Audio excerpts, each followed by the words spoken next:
It's time for the Commissioner's Corner, an exclusive weekly. It's time for the Commissioner's Corner. It's time for the Commissioner's Corner, an exclusive weekly update from the IHSAA Commission.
Hello and welcome to Triton Central High School, 24 miles southeast of Monument Circle, 11 northwest of Shelbyville. And tonight, Indiana SRN's webcast game of the week is the host number 6 Triton Central Tigers and the visiting Beech Grove Hornets. Alongside Bill Ludlow, I'm Jonathan Mathis. Triton Central came out of the gate blisteringly hot. The 6-1 Tigers outscored their first 5 opponents by 200 points. But last week was a gut-checking 20-0 defeat at the hands of Cecina. If the Tigers are to rebound, they must stop one of the best rushing attacks in the state. The 6-1 Beech Grove Hornets have galloped for over 2,400 yards this year and are on a 3-game win streak. If either of these teams want to keep their slim Indiana Crossroads Conference title hopes alive, tonight is a must-win. Tonight's game time weather information. It's the first Friday in October, but it doesn't feel like it at all. It's humid and feels warmer than the current 76 degrees. And it won't cool off much either. The wind will be out of the south and not a factor. And we won't have the sun much longer either. Friday night officially begins at 7:19 and will be under the lights all game long. The good news, the chance of rain, while it seemed possible earlier, it's 0 now. It's a must-win tonight, Bill Ludlow. What jumps out at you? You know, what jumps out at me, Jonathan, is how both these ball clubs like to run the ball. You know, Triton Central likes to throw a lot, and with Beech Grove, they've got Sergio Halls back in the lineup, so that's a big plus. And one of the things about Sergio Halls, if he would have been healthy and on the team all year long, it might be a different game tonight. But it's still going to be a great game with Sergio Halls. You know, you got Jordan Reel, the quarterback for Beech Grove, and then on the other side, you've got Richard Knowles for Triton Central, the running back, and Aaron Steele, the quarterback. It's going to be a great game to watch these two young quarterbacks.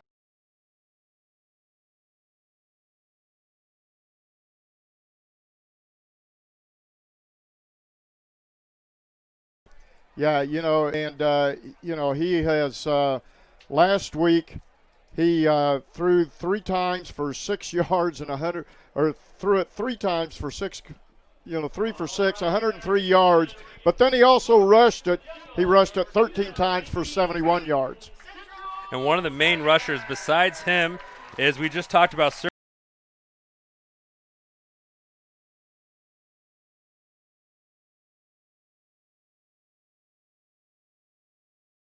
for 14 times for 92 yards, 1 TD, and the one was a 62-yarder TD for Terrace Pope.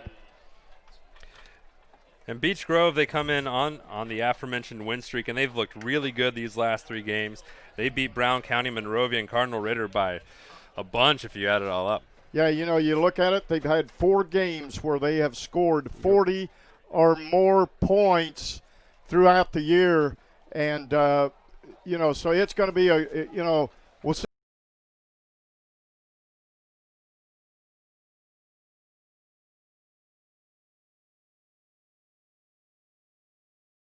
Aaron Steele has had a very good season in his second year as a starter.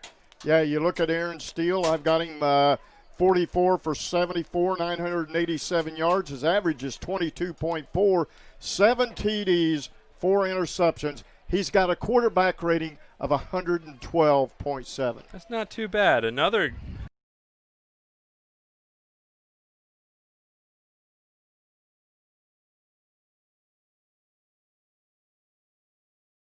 carried it 82 times for 600 yards.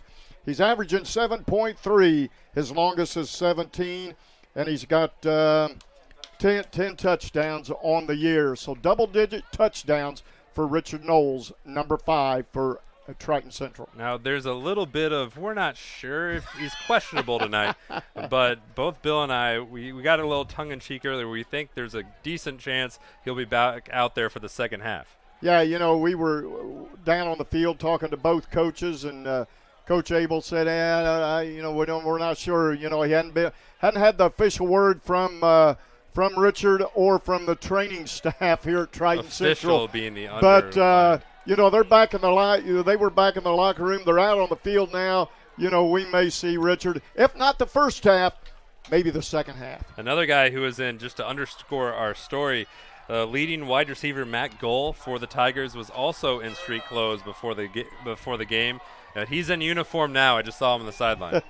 Yeah, he's got 15 receptions for 313 yards, a 20.9 average. His longest is 44, and he's got 3 touchdowns on the year for Richard Gohl. He also, once in a while, might carry the ball for this Triton Central Ball Club. On the Indiana SRN family of networks, we got several games, not just ours, although you're in the best ones. Don't go anywhere. Yeah, there you go. We have a big one, Covenant Christian, Traders Point, both undefeateds playing each other. Covenant Christian, number 10 in 1A, and this is a big game for the rivalry on the west side between the Christian schools. Yeah, it's would have been fun to be out there tonight, but we're here at Triton Central. But that Traders Point Covenant game may set the tone as the sectional draws get closer. I believe they come up this Sunday afternoon. We will talk about the sectional draws later, but some other games we have. Harrison has been on the rise since we saw them a few weeks ago. They're 4-3. They're playing a struggling Kokomo Wildcats, spelled with a K. Howe is at Heritage Christian. The Eagles are looking to rebound. Terre Haute South is at Southport. The Cardinals are playing well, and a game that's surprisingly not happening. Park Tudor and Monrovia. Originally, we were going to have that. Right. But the game got canceled earlier this week. Yeah, unfortunately for the Park Tudor, had to cancel games due to low numbers on the rosters and injuries. So Triton Central will receive the opening kickoff. What are some keys to victory for both of these teams, starting with the visiting Hornets? With the visiting Hornets, you got to rely up on your big defense that you're using. The defense is a multiple defense, is what they call it. And then when you're on offense, you've got to rely on your number one player there, and 1 and 2 players, Aaron Steele and Jordan Reel and Sergio Halls. So watch out for those 2 guys. They're going to light it up. But on the flip side, Triton Central, they're going to light it up too, and we get to see the offense first out here tonight. We will. Bo Borenstein and Aaron Steele, the quarterback. He will be playing all over the field for the Tigers tonight. They will be back to receive this opening kick. Angel Fonseca, number 47, for the Hornets, will be delivering that opening kickoff, which begins right about now. And a homecoming game here at Triton Central is now underway. Steele will field it. He's off and running with some room across the 35 before being ushered out of bounds and dropped in the Beech Grove bench. So good field position to start off for Triton Central. Yeah, if that's what you want to do. You want to get great field position, and then you want to rely on Knowles and the running backs and Aaron Steele. He can throw it. He can also run with it. Averaging just over 325 yards a game. These Tigers, their offense is very balanced. They average 100, almost 80 yards on the ground, 145 through the air. That's balanced for Indiana high school football. So now we get to see the multiple defense that Beech Grove's running.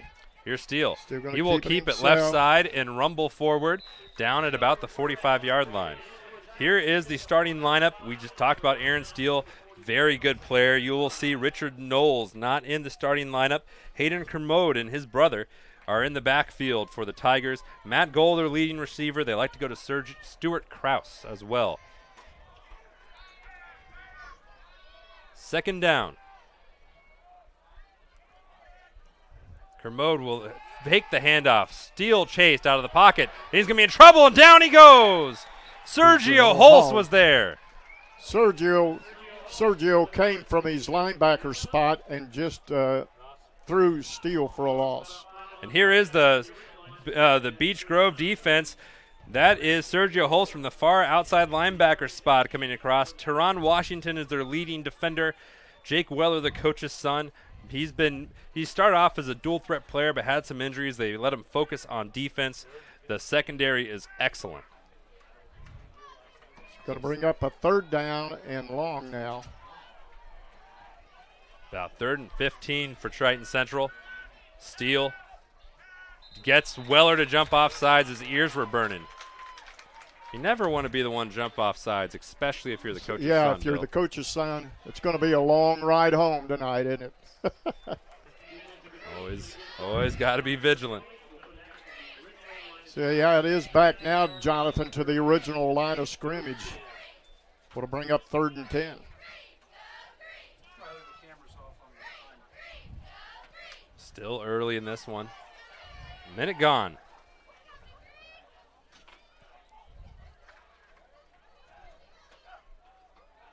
Aaron Steele almost got the defense to jump again.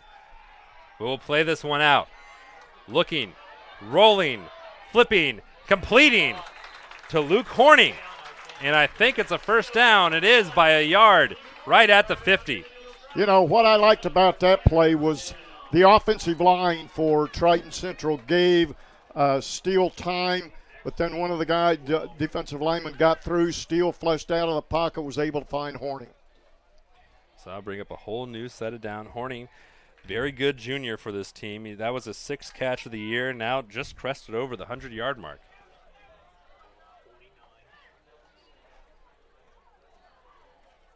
That's Hayden Kermode in the H-back position. Here's his brother, ramming forward, maybe a yard.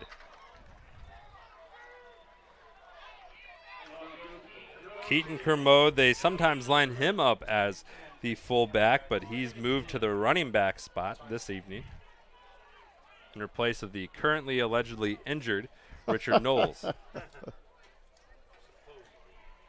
Depending on the outcome after the first half here, Jonathan, if it's close, I'm saying Knowles is going to be back. Will be in there the second half. Horning is wide to the bottom. And on 2nd and 9, he looks towards his main receiver, and it's almost intercepted. Gavin Mitchell was right there to get the deflection. That brings up 3rd and 9.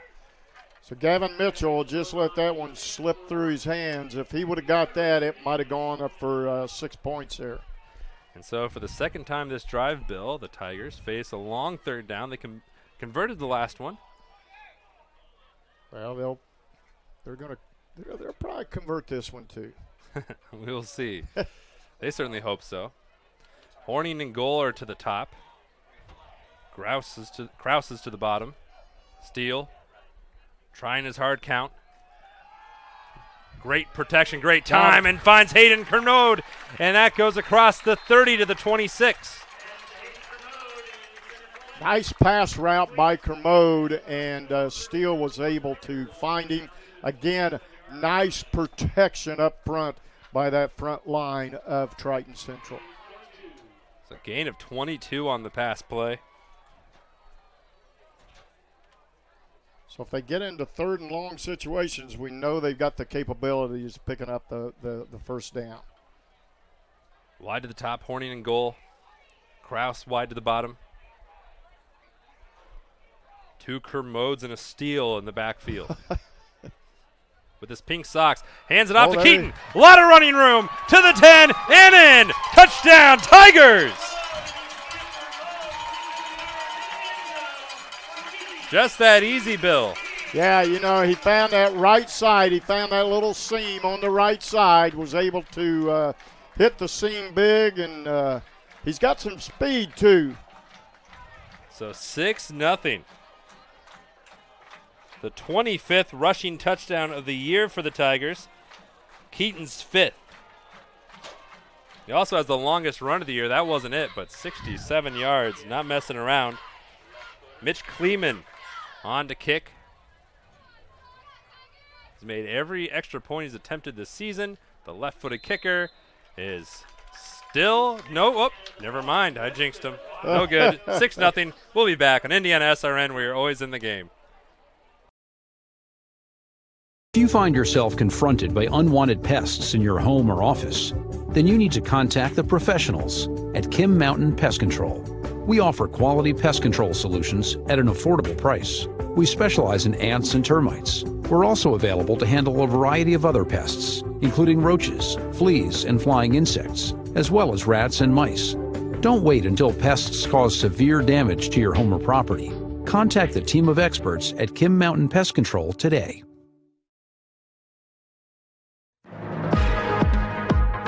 Thanks to Rick McIntyre and McIntyre Imaging for their support of Christian radio and sports. Their service is capturing moments in time and images that provide a record of the celebrations, blessings, and gifts the Lord has given. McIntyre Imaging Products gives their clients a snapshot of life for family and future generations. You may reach Rick and his staff at McIntyre Imaging at www.mcintyreimaging.com. Welcome back, everybody. I'm Jonathan Mathis. Bill Ludlow's with you, and we're at Triton Central High School. The Tigers got the first touchdown of the game, and now they're going to look to defend against one of the best rushing attacks in the state. We'll talk about that in a second, but here is the kick return, and it's very promising for Kion Tyler, who got to the 35 before going down. Bill, Beech Grove is the 5th, by our estimate, leading rushing attack in the state. If you just count the team, the best one is North Central. That's Farmersburg, not Indianapolis, okay. Mind you.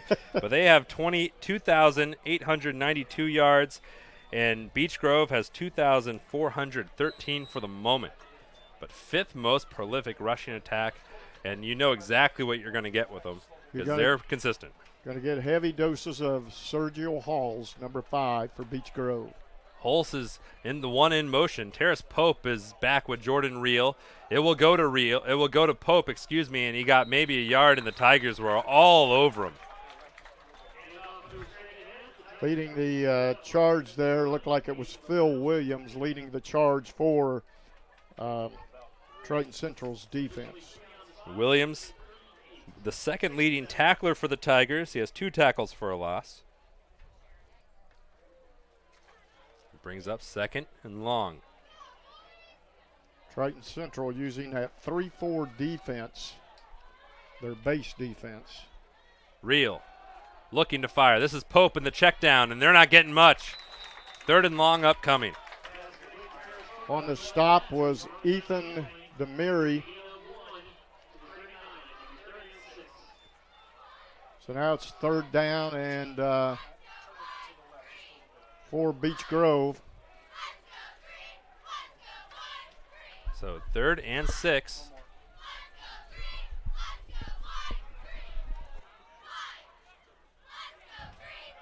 Beech Grove spreads it all out. Hulse is the lone back. Reel will roll his direction. Looking downfield. The blitz is getting there. It's a coverage blitz. He gets it to Hulse, and Hulse is dangerous, but not. He's still fighting. Gets it across the 40. That's just how elusive he is. It's not a first down. Brings up 4th. But he made something out of nothing there, Bill. Yeah, you know, they had him stopped. They also had Steele kind of pinned in, but he was able to just flip that little pass out there. And the receiver almost broke it to pick up a first down. Now, Aaron Steele will be back to receive this punt, but the man punting is someone with very unique skill sets. Josh Fryer, who was a preseason all-division, all 4A punter. He's the starting center on the team, one of the most sought-after centers in the nation, and he rockets this one. Steele, however, catches it on the run. He's to the 35, twirls to the 37, down at the 38. So it was a 3-play and punt for Beech Grove on their first offensive series. Here's the replay of the touchdown. Keaton Kermode. Look at this move. Just blows right by him. Looks like he went up through the maybe the A or the number 2 hole there. Was able to just bust it in for a touchdown. And so that was the last series. That was the last drive. We'll see what they do this time. 1st and 10 from their own 39. And Jonathan, that's where they started the first time they had the ball. Very serendipitous. At least they're consistent, I guess. Horning's in motion. Kermode trying to run behind Horning, but the Hornets were all over him, just swarmed. Looks like Jake Weller might have been on that tackle for the Hornets. Well, there you go, a way to try to redeem yourself. Get the penalty in the first drive, get a stop on first down. 6:10 left in this opening quarter.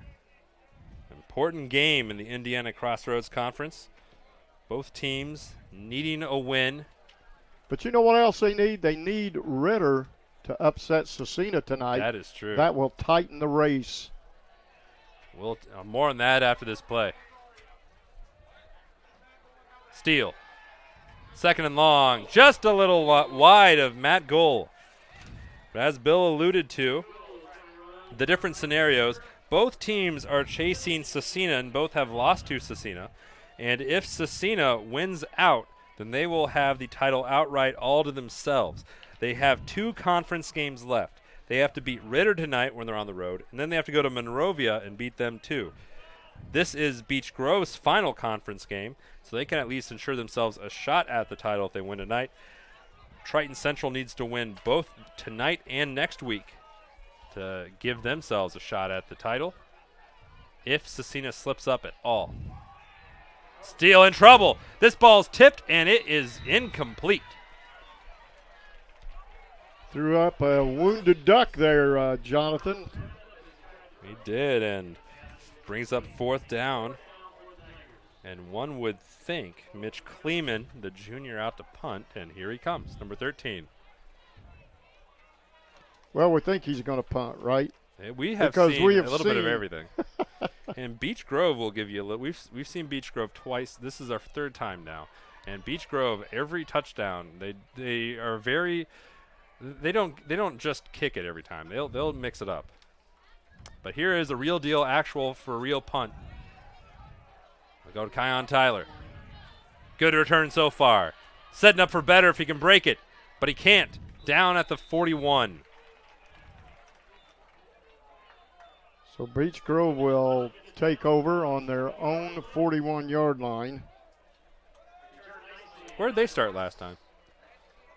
They started on their own 35. Yeah. Not as consistent as the Tigers. So there's 5:36 to go here in this opening quarter.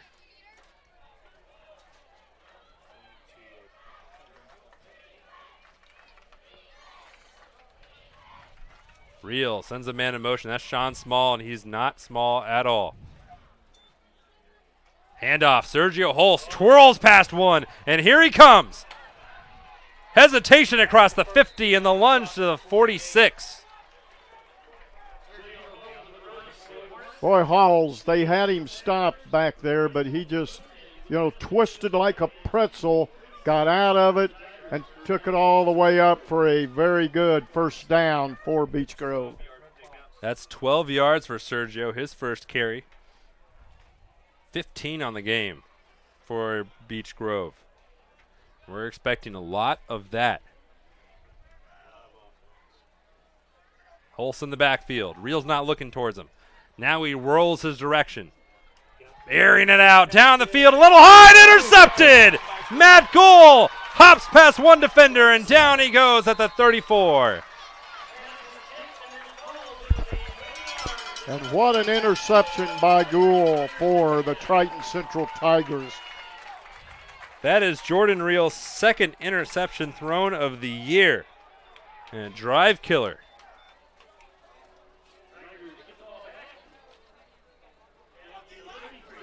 So a 1st and 10. Here's the replay. The ball was tipped and went right into Gould. It's tipped right by Terrace Pope, right to him, popped it up. That's what they call the tip drill back in the good old days. So 1st and 10, this time not from the 39. Steele Like they own 32. will keep it. Running right and wrapped up and down he goes. On the tackle is Ryan Tabor. Keeping the offense on schedule though. You know, I was watching that play before the interception, and number 2 for Triton Central, Ethan Demiri, was, you know, he was being blocked. He was keeping an eye on Steele. He wanted to rush, but he, you know, like all good football players, he stayed home because you know how dangerous Steele is if he gets out and decides to run. 2nd and 7. And a false start. Offense. And Luke Horning, a little too eager. So that'll back him up 5 yards on the play. So you know what? They're wanting to get in that 3rd and long again, Jonathan. They've been successful. So then they so can, far. you know, kick it. I think you got something. And, you got something cooking there. Go big for the big plays. Go big or stay home, right? So it's 2nd and long. 13, and they've got to go big. At least one of these 2 plays. It's a cover 1 right now for Beech Grove defense.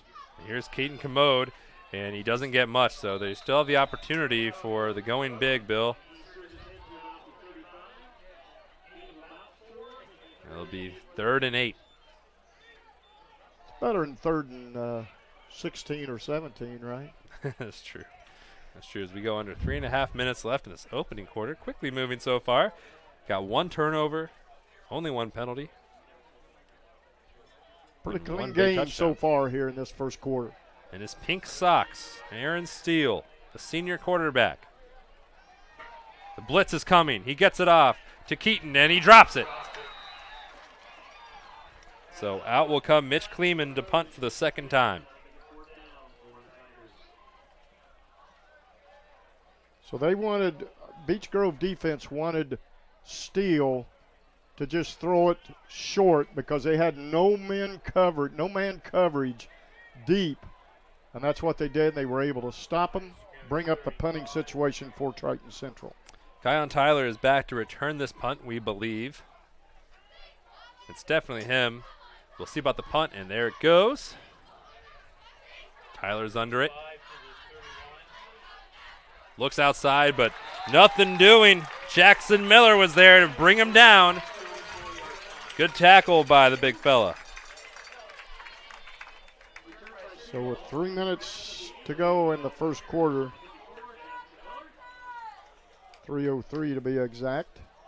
Like our excellent cam work by our man Riley Thomason. He is holding 2 completely separate cameras in either hand right now without a tripod. Good job, Riley. Way to go, man. That's what happens when you have someone who high schooler young and spry.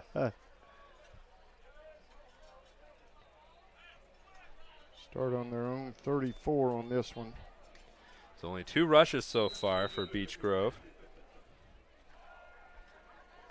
Pope's got 3. Hulse has 12. And here is Sergio looking to add to it, but doesn't get much going. Ran right into the embrace of Seth Graham.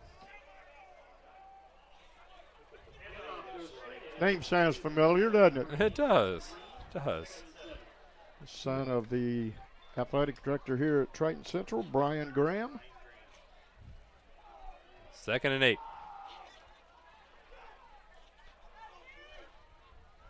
Kion Tyler is the receiver wide to the bottom in the orange sleeves. Here's a pitch to Hulse with running room and a gaping hole across the 50 to the 40, cutting back, still going. One more block. And down at the 25. Matt Goal, he had the interception, and he saves a touchdown with that one. Matt Gould, shoestring tackle on that one. If he would have missed that one, Halls would have been in for a touchdown. Another big run, 41 yards for the senior. In 3 games, Bill, 3 whole games, Halls went from, he's now 3rd in the team in rushing, in carries, and in touchdowns.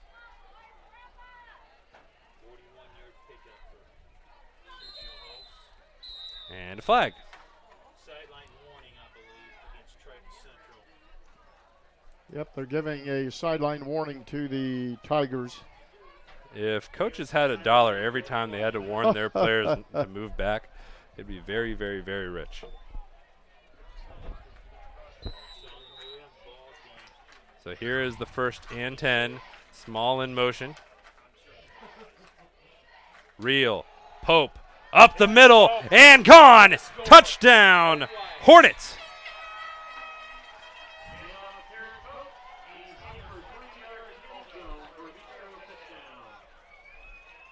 Pope got that one just right up the middle.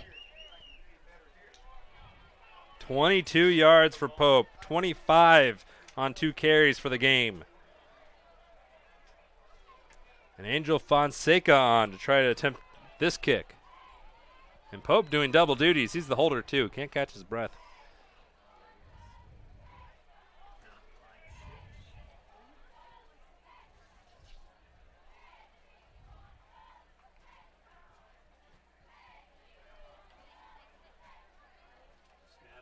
It's up and through. 7-6 Beech Grove on Indiana SRN. We are always in the game.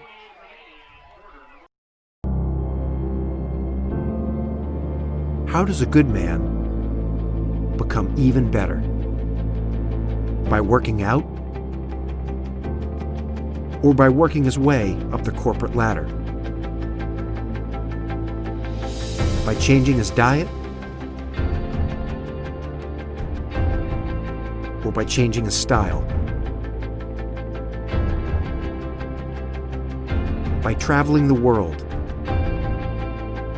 Or by staying perfectly still?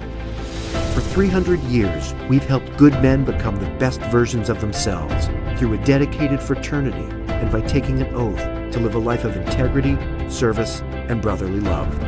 Men who are as committed to each other and their families as they are to our noble cause. In the end, we don't just make men better, we make them Masons, not just a man. Welcome back, everybody, to Triton Central High School. Beech Grove just got the lead of this game. It was their 5th. They took 5 carries on the course of the first quarter so far, 81 yards, and their first score. Terrace Pope got it. Here's Aaron Steele on the kick return looking to restart this game, and a bunch of white jerseys surrounded him at the 29-yard line, and that is where the Tigers will start, and this is how the Hornets ended. Nice run there by Pope on the left side of that offensive line. Gave him a little seam route that he needed, and picked up and got the touchdown. It's very difficult for opposing defenses going against a stable of running backs.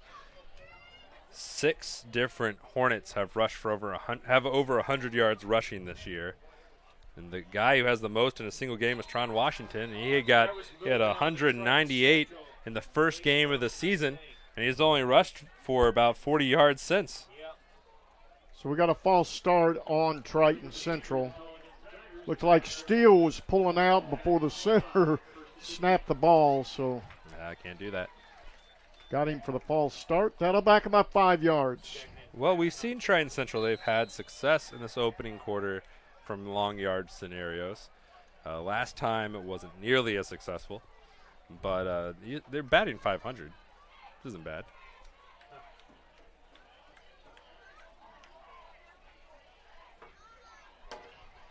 So first and very long. Pumping towards Caton Kermode. Will flip it. Almost intercepted. Holy smokes. That was Keani Johnson's flashing in out of nowhere and almost intercepting that one. The intended receiver was Luke Horning, but it is now 2nd and 15. Yeah, Johnson came in there. If he would have been able to reel that one in, no pun intended, he would have gone for another Beech Grove touchdown. Now we're back in the back. It's going to be against Triton Central. It's going to be holding against Triton Central. So no play. So that interception wouldn't have mattered. At least it was fun. Quick update from around the Indiana SRN family of networks. Covenant Christian leads Trader Point 7-0 in the first quarter. Harrison and Kokomo, it's a high scoring affair, both tied at 0. Another sideline warning, if it is. And a great point from producer Jerry, which you didn't hear, but a reminder, Traders Point and Covenant Christian, both undefeated, battling in Class Single A, both getting votes in the AP poll. The second week in a row and maybe the second time ever. So first and forever. It's the second sideline warning, Jonathan, for Triton Central. That's unprecedented. So now they're backed all the way inside their own 10-yard line. They're inside the soccer box.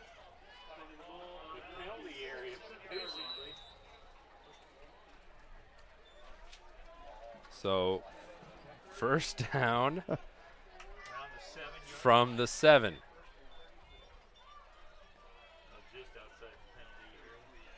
Kraus is off your screen to the left. The handoff to Keaton Kermode, and he's breaking free across the 20 to the 25.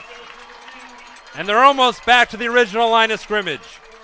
Kermode was one tackle away from breaking that last tackle to put Triton Central back in the lead again. The longest rushing touchdown of the year for the Tigers was an 80-yarder, and that one would have obliterated it. But as it is, so now you're out. Second down. You're out. You're not backed up into your own end zone, so giving Steele some breathing room now.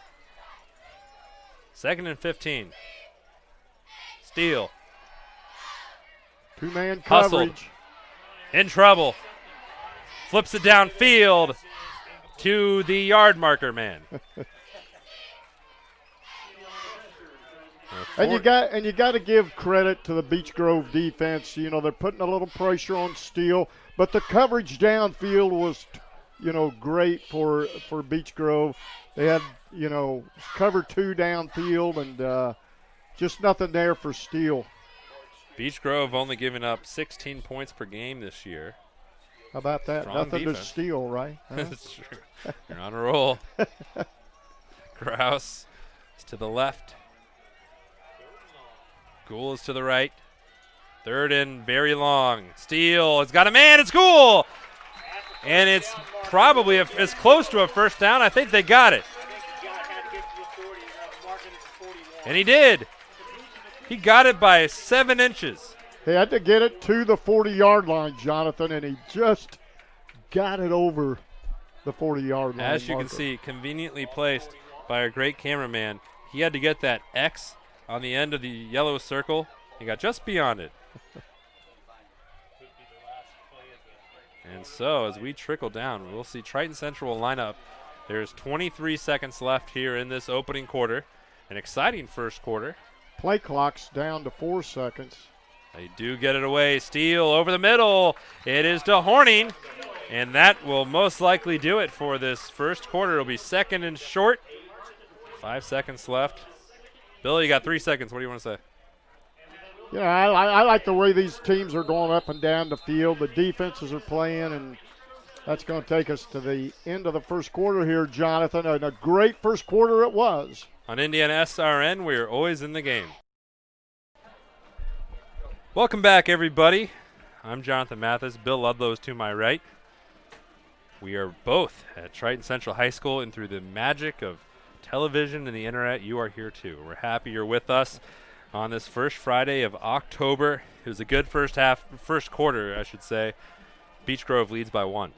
Yeah, you know, Triton Central got on the board first, missed the extra point, and then Beech Grove came back and got that 22-yard touchdown run by Pope. And here's second down. Steele looking for Horning. It worked last play. Multiple flags come flying. For the moment, it's a first down to the 41.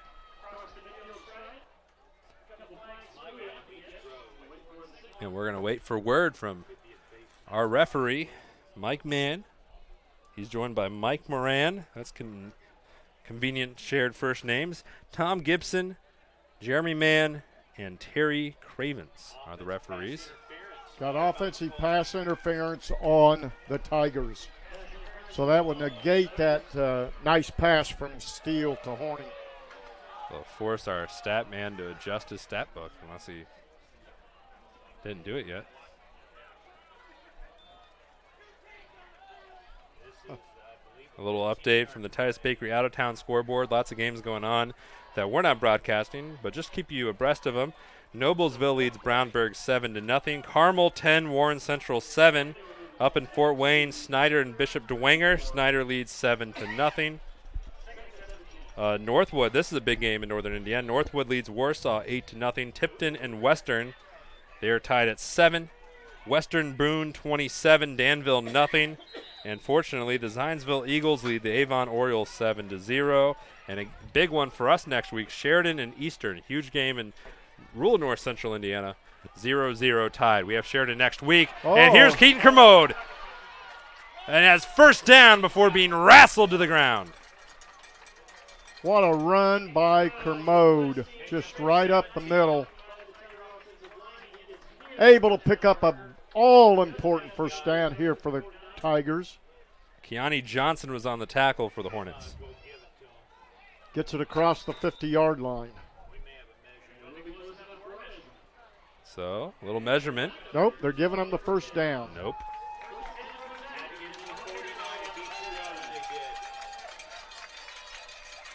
As the official came in, looked at the spot of the ball where the chains were at. Then up, first down.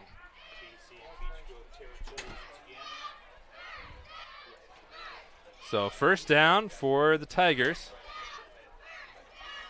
We have Borenstein wide to the bottom. Goal and Horning wide to the top. In motion is Hayden Kermode. Steele lifting a pass, but it's a little bit too far for Hayden. Out of bounds, 2nd and 10.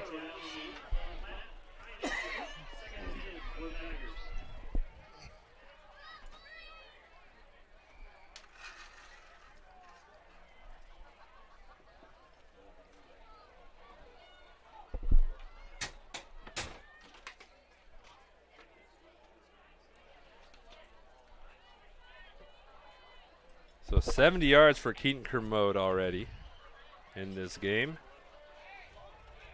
2nd down and 10. A minute gone in this second quarter.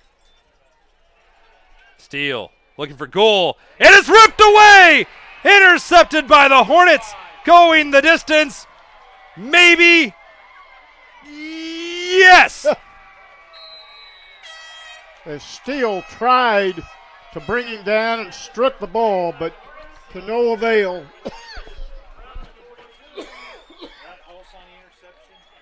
Believe it was Sergio Holst. We can't tell. We think it was him.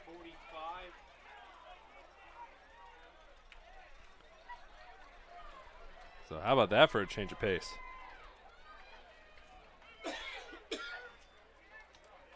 So Angel Fonseca beyond for this extra point attempt. For the moment, they do like to fake it a lot. And a flag falls.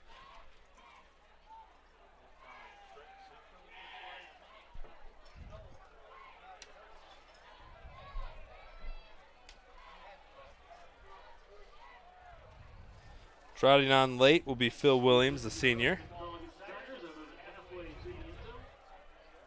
Update from the Indiana SRN games. Heritage Christian leads Howe 14-6. Fonseca.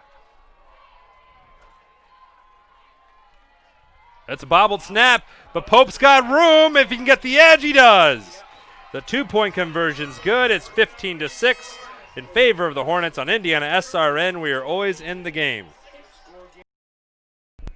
Welcome back to Triton Central High School after a 55 interception return for a touchdown by, we believe, Sergio Holz. It is 15-6 in favor of the visitors from Beech Grove. And they will restart this game. Angel Fonseca sends it deep. Bo Borenstein will field inside zone 5. Looking outside at the 20. He's in trouble, and down he goes at about the 21-yard line. Here's the replay.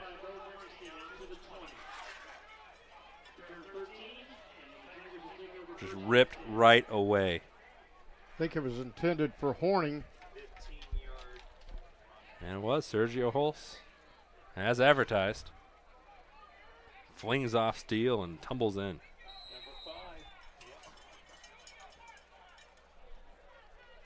That was Steele's 6th interception of the year, 2nd of the game. His 7 touchdown passes. 1st and 10. Why give it to anybody else? Keaton Kermode, but that time he's swarmed. The front line of the Beech Grove defense. You got Zach Dale and Ryan Tabor and Jake Weller.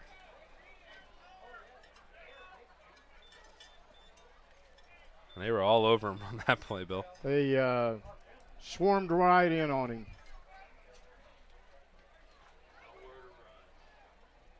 Brings up 2nd and long. Ball on the 25.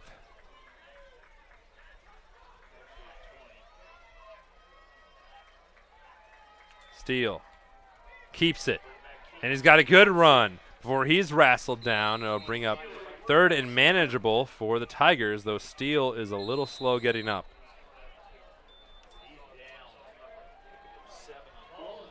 And Gavin Mitchell on the tackle.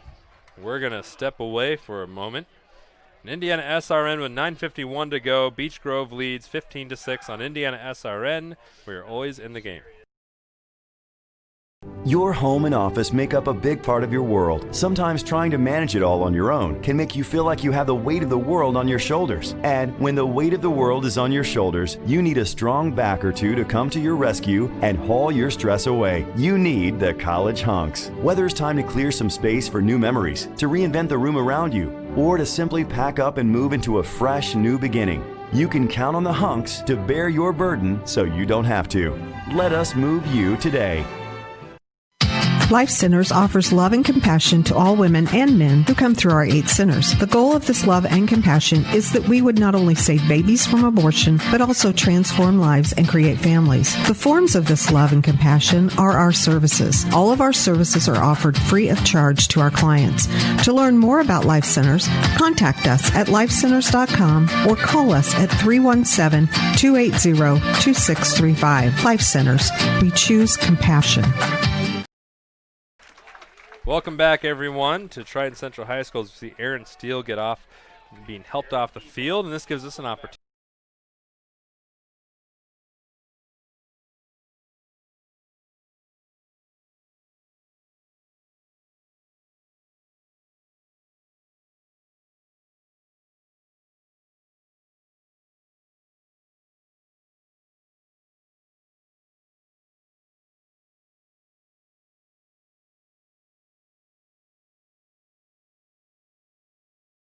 You will receive a $25 gift card from our good friends at Aspen Creek Grill in Noblesville. Who was the most recent winner, Bill? The most recent winner was Michelle Foltz from Brownsburg, Indiana. So thank you, Michelle, and everybody who's won that prize from Aspen Creek Grill. You could be next. You have to use your Twitter. As Keaton Kermode was able to roll off of one opportunity being stood up, but wasn't able to get much further. Brings up 4th down. Some updates from Indiana SRN's games. Harrison and Kokomo still tied at 0. Covenant Christian leads Trader Point 7-0. Heritage Christian leads Howe at the end of the first quarter 14-6. Good game between Traders Point and Covenant Christian. Yeah, they're keeping it close. So Kion Tyler is back to receive this punt. Mitch Kleeman, junior punter and field goal kicker extraordinaire, back to punt this one from his own 13. Left foot into the ball, Tyler. It'll take a bounce at the 50 before being downed by Bo Borenstein. So good field position for the Hornets. So they'll start on the 50-yard line. 8:47 to go in the first half, and the Hornets looking for more damage. Trying to see Steele. I don't see him down there on the sidelines right now. Eric Heboff is warming up on the sidelines, Jonathan, for Triton. And we'll see. Here's Pope. Got 2 yards before being brought down by Horning and goal. Brings up 2nd and 8 for the Hornets. With 8.5 to go here in this first half. Stay tuned for halftime. We got a whole bunch of features for you. We'll recap this game so far. Look forward to what we have coming up on this network and sectional time. The draw this Sunday will give you a little primer on these two teams. And we have a timeout on the field.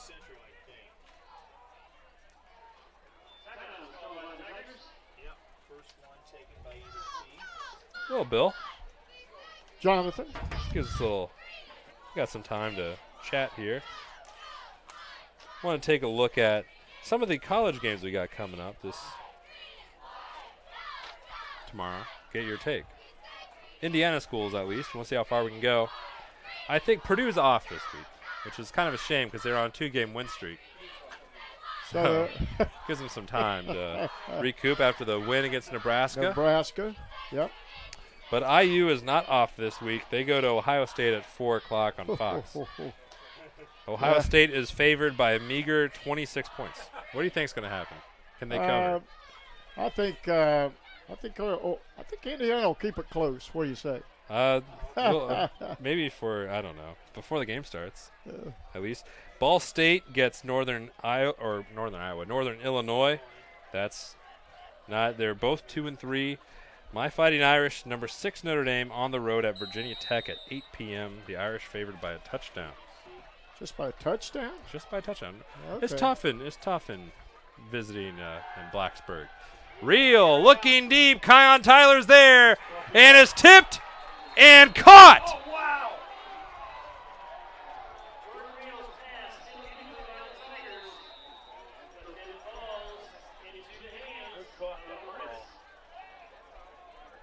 We're efforting to identify the player.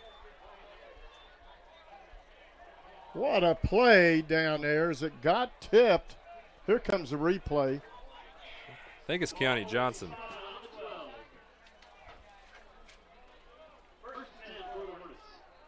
How about being in the right spot, right time? It's Keone Johnson. Number 23. So the ball is now on the 12 in an unexpected way for everybody. Real just went back. He's a left-handed thrower, and he just unleashed that one. So 1st and 10 from the 12-yard line to Hulse. And he's down at the 10, gain of 2.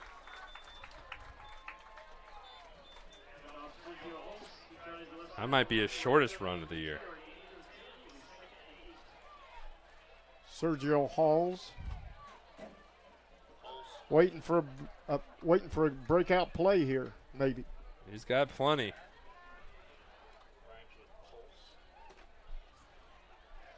Second down and 8. Obviously, Beech Grove, they can get a first down without getting the touchdown. Real will keep it. The option to pitch, won't take it. He's stood up. Jonathan Riggins was there with a bunch of other Tigers. A streak of Tigers, if you will. That's what they're called. So no gain on that play. That was Reel's first run of the night. It was Jordan Reel's first run of the night there, Jonathan.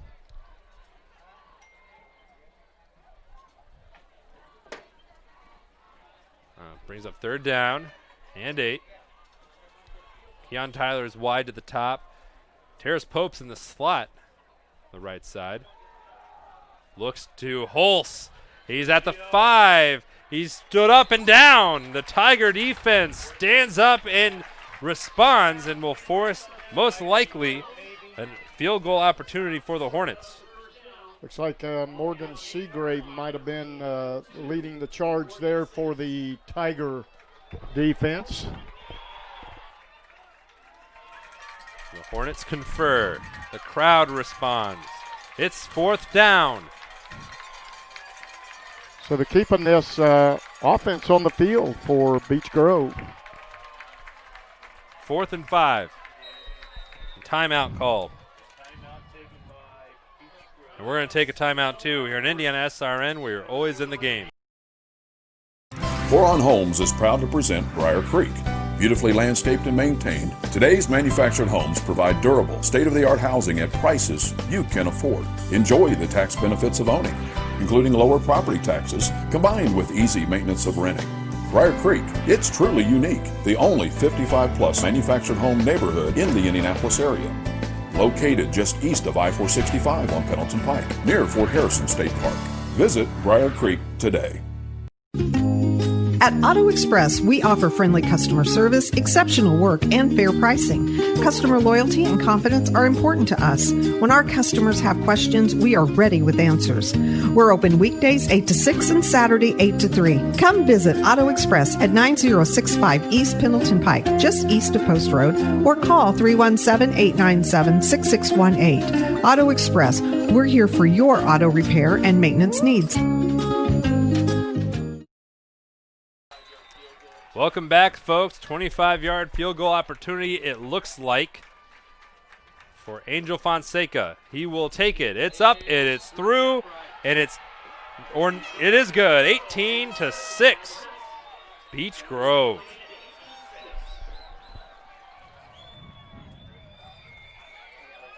We'll take a quick break, and we'll be back in a sec. You're in Indiana SRN, where you're always in the game.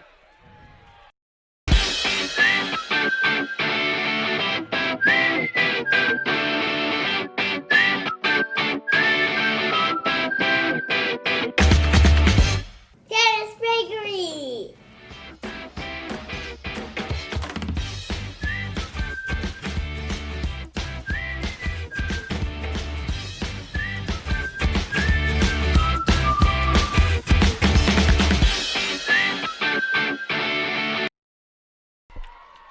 Hello, everybody, and welcome back to Triton Central High School, 18-6 in favor of Beech Grove.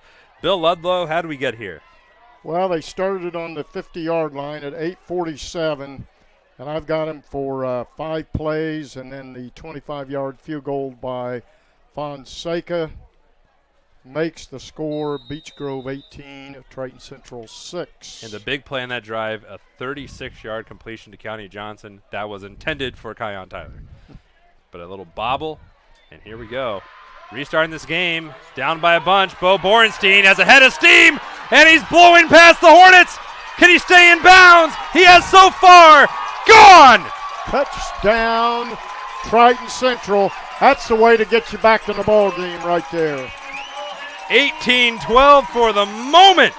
An emphatic return from the Tigers. Bo Borenstein, the senior. And he had to walk a tightrope down the sidelines to do it. He did walk that tightrope, and he was able to keep the feet in bounds and get it across the goal line. Just like producer Jerry Collins still does it. And he missed his last one, Mitch Kleeman. He hadn't missed any before that. It's down. It's up. It's through. 18-13. The Tigers are roaring back on Indiana SRN, where you're always in the game.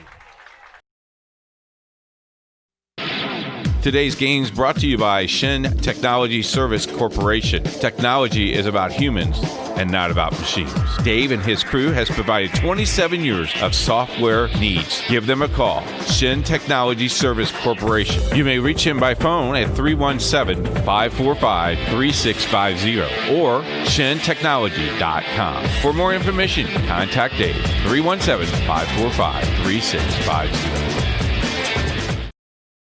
Time was that great opportunities came to me, but first I needed to prepare for the greatness that awaited me. So I asked and became a Freemason. The rest is history. For me, the time has passed. For you, time is. Time to prepare for greatness if it's in you. Now, you may listen to me or not, but Freemasonry has been preparing great men since our country's founding. So do you have greatness in you? Ask. MillersvilleLodge.org. Welcome back to Triton Central High School. The Tigers have closed it up, and we'll show you that in just a second. Keon Tyler looks to return the favor to the 30. But he won't. He's ushered out of bounds, and here is how we got to 13. That is Bo Berenstein from the 11.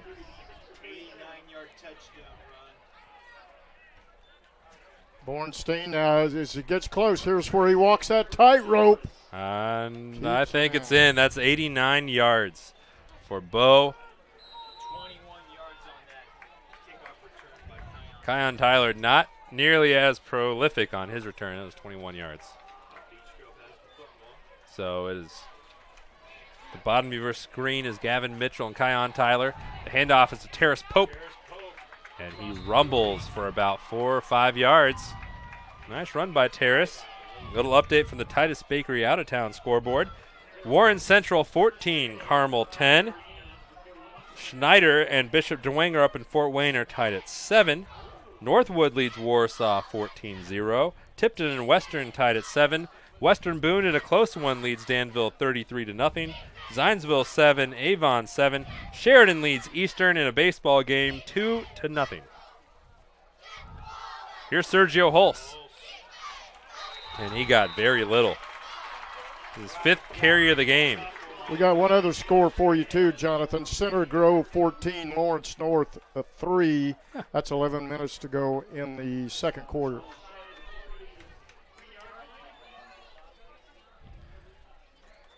So with 3rd down and about 5, a little less. A long 3 yards. Real. In the gun. Fakes it to Pope. Is in trouble. The outside looking for the edge. Can't get it. The Tigers were all over him. Maybe got a yard, but needed 3.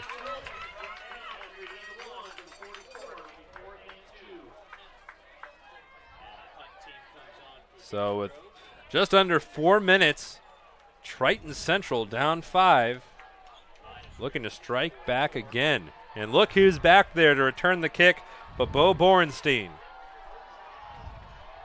Big old Josh Fryer, the junior, getting recruited by everybody to play center for him. Blast this one into the night.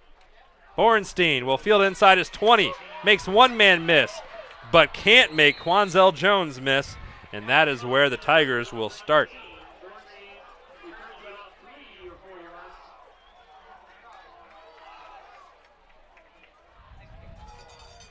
So last time he touched the ball, Bill, he went 89. That time he went 3.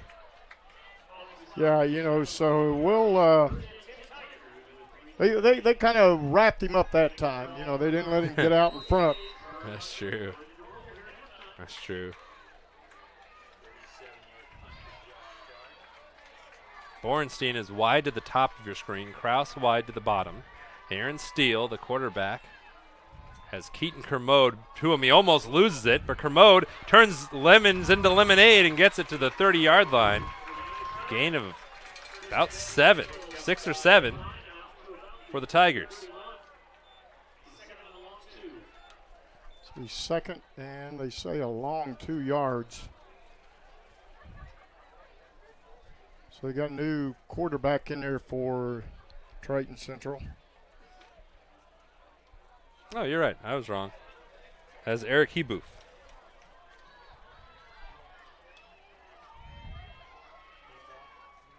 Second and 2 to Kermode. Why go to anyone else? First down and more. Over the 45 to the 48.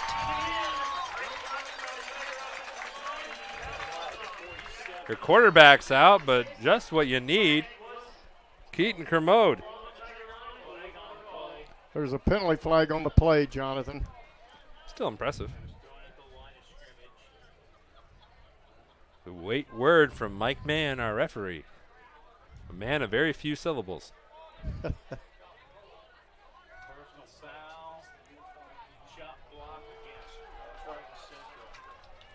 Coming up tomorrow at 1 o'clock, a really cool program, Bill. The Unified Football League, Noblesville, Fort Wayne Carroll. And I believe that's the regional matchup. And it's a cool partnership with the IHSAA and the Special Olympics. And it pits athletes from both schools with Special Olympians in a game of flag football. And on to the regionals, and you will have that. Brent Young, my man Brent, I believe, will be having a call here on Indiana SRN. And that will be a webcast, so you can see that too. Same bat time, same bat channels last week. So that's a chop block, is what they're calling, on Triton Central. So that'll back the ball all the way back to about the 16-yard line. So second in forever, but their own 16. But Triton Central has converted these with will. It is a new quarterback, though. Heboof. Kermode. And got his legs chopped out from under him. So he's going to bring up a third down and long situation now for Triton Central. Even that run, Bill, Kermode got 5 yards. So you got your main quarterback, Aaron Steele, in the locker room right now. Like Jonathan said, Heboof is the quarterback for the Tigers. He's a sophomore. So they're going to have to rely on some running. He had 23 passing yards coming into today.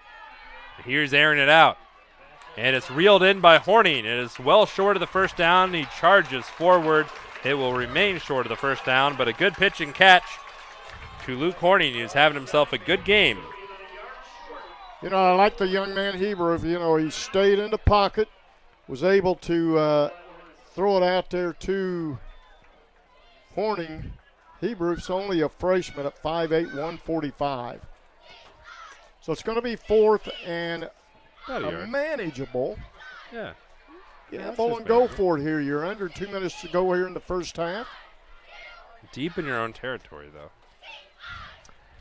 That would be the devil's advocate. Would be you're down 5. You've fought back to make it a manageable game, and if you don't get it, then you're giving the high-powered Hornet offense a chance to drive it right down up the field. But you've got the Kermodes in the back, and you also got Horning, the big tight end for Triton Central. And Heboof looks dialed in, too. As the discussion continues. So 1:24. Bill thinks Triton Central is going to go for it. I'm not saying they're not going to. I'm just saying there's an opportunity. And their offense is staying on the field, Jonathan, I think. All right, folks, buckle up. Fourth and not much, a long one.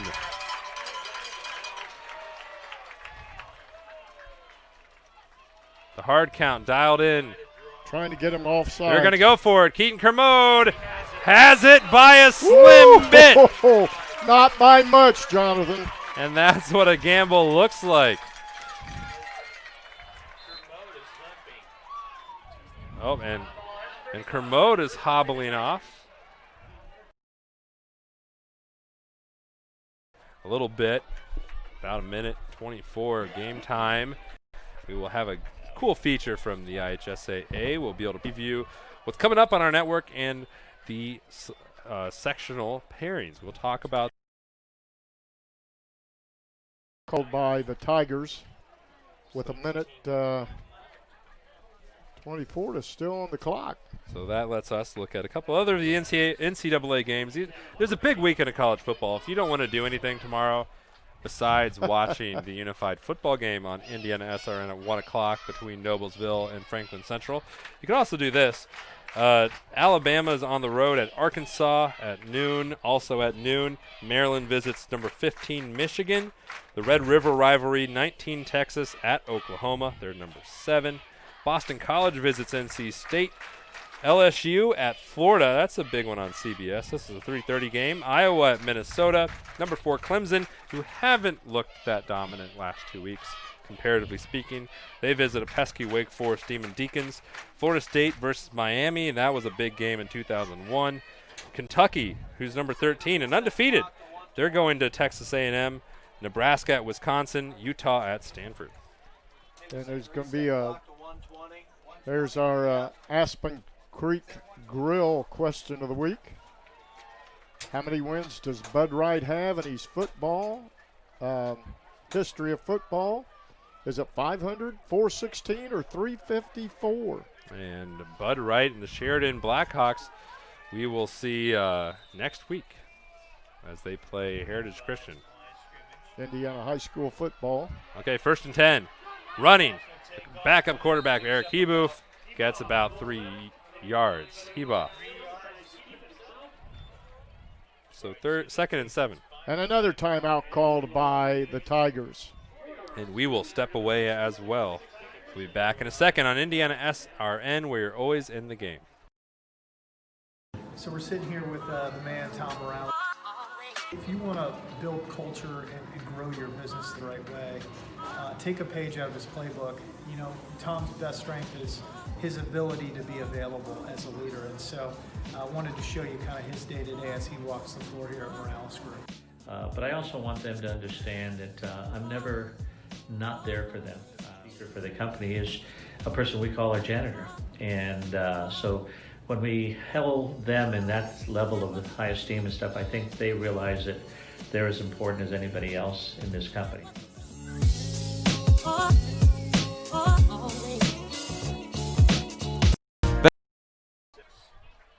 Welcome back, everybody. I'm Jonathan. Bill's to my right. Producer Jerry's to my left.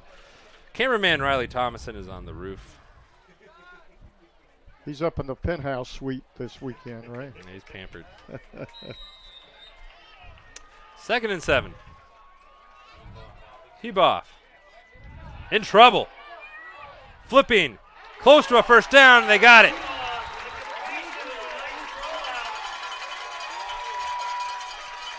David Steele, the sophomore, on the receiving end of that rocket.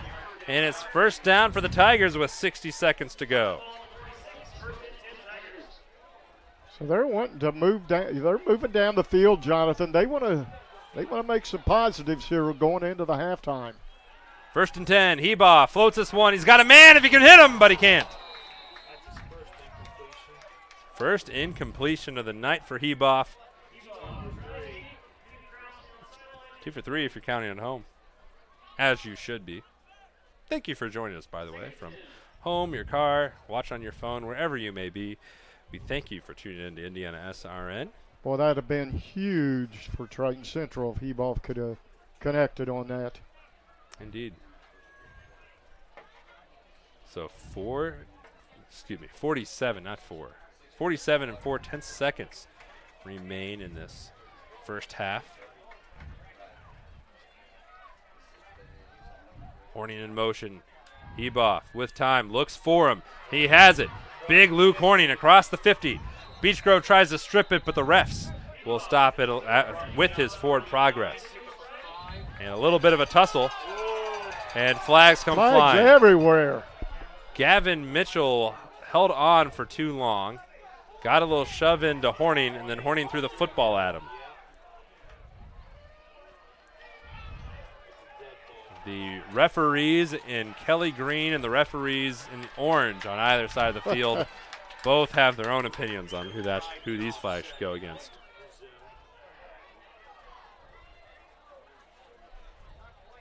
The play will stand in all likelihood.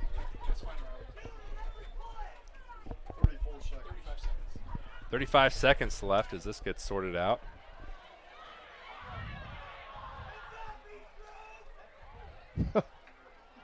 I think he said, "We love you, Beech Grove." Yeah, that's what he said.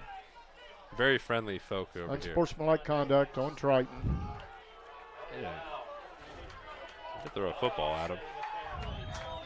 So it's against the Tigers with 35 seconds to go to a round of cheers.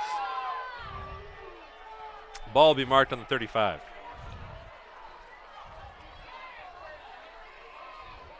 So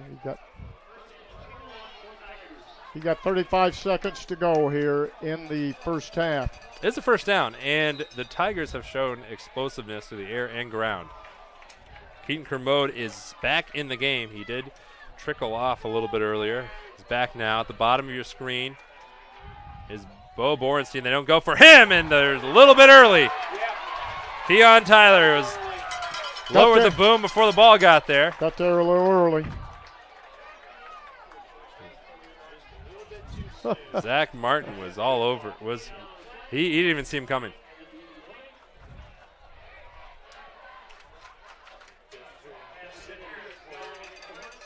A lively crowd on homecoming's got a lot to be emote about. 21 seconds to go. And much better. That's right back at where we were almost. Indeed. So that's where it would have been before the personal foul.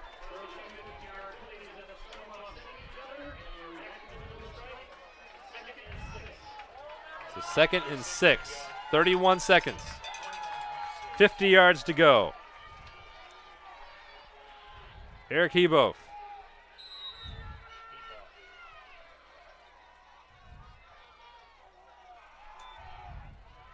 In trouble, eludes it, flips it sideline, completion, David Steele.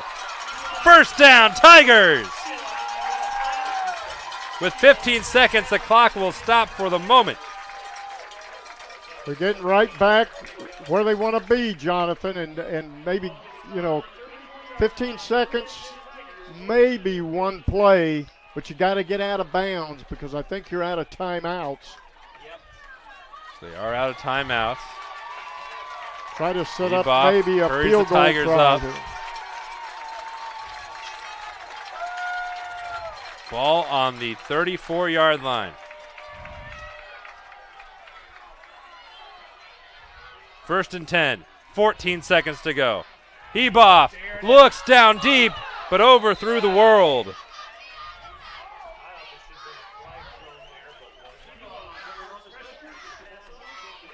Pass, 9 seconds to go. pass was intended for Gould. Gould's the leading receiver for the Tigers. It had an interception earlier. Tigers have no timeouts. Gould has 1 reception on the game and an interception. So you gotta make something big on this one here. Hail Mary time, Jonathan. Open backfield. 2nd and 10, but really 2nd and 35. Firing has hit to Horning, who's out of bounds. Out of time. That's the end of the first half. 3 seconds. 3 seconds. Easy there. Skews our scoreboard. There are 3 seconds. The ball on the 20. So they have 1 play at it. 5-point game. They connect here, a chance to big going into the halftime of reclaiming this lead. It would be a gigantic momentum shift indeed.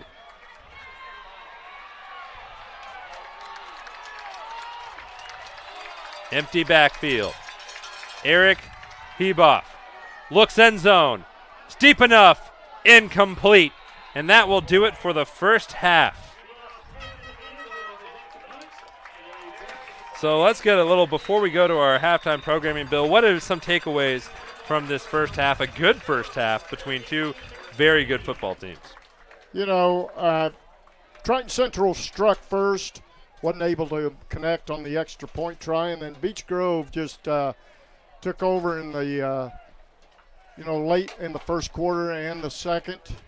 But then I like the way when Aaron Steele got hurt, Eric Heboff came on to the field for Triton Central, was able to generate, I mean, they come away with no scores, but they, some positives there for Triton Central in case Steele doesn't come back. So, very good first half play here at Triton Central. Just kind of what we thought it would happen as we made our way out here tonight.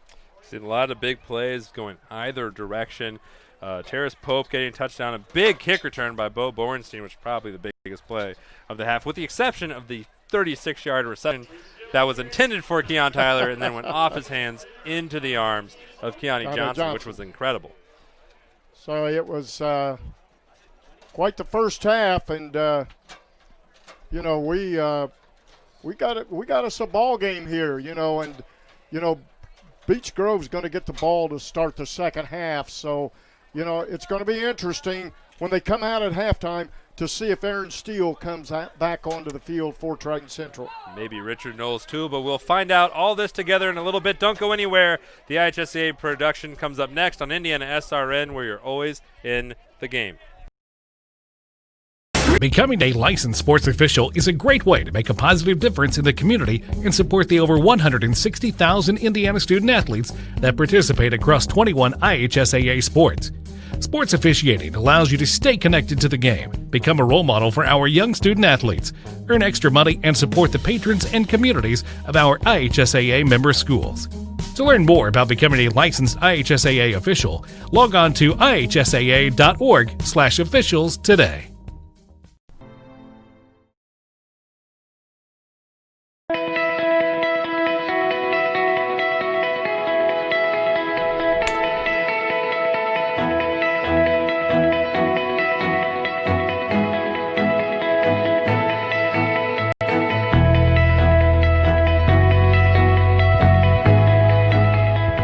Well, the foundation was a dream that I had when I first took over as commissioner in 2011. And one of the first questions that was asked to me upon assuming the new job was, what are you going to do to help schools? And one of those was to try to help them financially. And so we've been working on this notion of trying to help schools financially, but at the same time, try to emphasize and accentuate the education side of athletics. And we like to call ourselves education-based athletics. Because of that, we're trying to fund programming that might not necessarily be funded by a member school, such as leadership training for student athletes, coaching education for our coaches, and those types of initiatives where we can expand our breadth and depth of what we're doing, and then try to help our member schools with the students that they serve. Well, I just joined the foundation in September. I'm thrilled for the opportunity to be part of this team and part of this program. I love high school athletics. It's been meaningful for me, my family, and my children, and I'm just thrilled for the opportunity to be part of the team. Well, I feel so excited about this opportunity because we can make a difference. And I feel like when you come into this job, for me personally, you get a chance to go make a difference in this area of the state, in all three of our districts, from state line to state line. I heard about the foundation from Bobby Cox, and he called me and said, would you be interested? Well, how do you say no to an organization that your father's been involved in? I've participated. I've given lectures to coaches on athletic training and participation. So I jumped at the opportunity to give something back to the IHSAA. Well, the foundation's set up currently to start to provide programs for schools around the state. specifically for student leadership opportunities, coach, administrator, principal, superintendent development opportunities for them as well. So some of our future plans would include raising money so we can provide scholarships for students and deserving students, also provide grants to some of the schools around the state that don't have the resources that a lot of the other bigger schools may have. Well, obviously sports is our world here at the Indianapolis Colts, and you can't work for a pro football team without being a huge proponent of sports in general. And the things that sports teaches young people, it mirrors life in a lot of ways. It teaches teamwork and goal setting and perseverance, discipline, and it also teaches you the rewards of hard work. And there's such a high an adrenaline rush when you've achieved or been victorious or performed well after months, if not years, of preparation and hard work. And that's just one of the reasons that we support the IHSAA Foundation.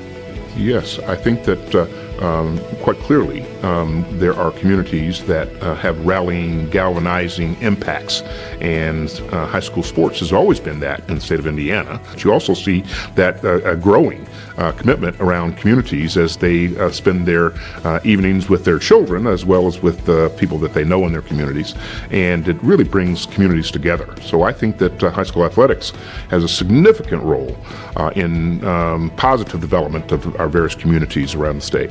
You can't quite compete if you don't have the same equipment, you don't have the same resources, you don't have the same nutrition, you don't have the same sort of coaching, but you can elevate that by contributing to the IHSAA's foundation, which supports those initiatives.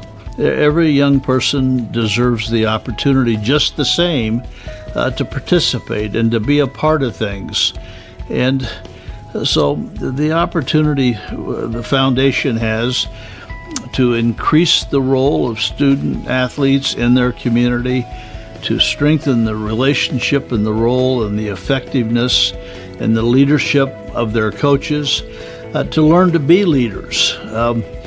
Being a part of a team is a great leadership development experience.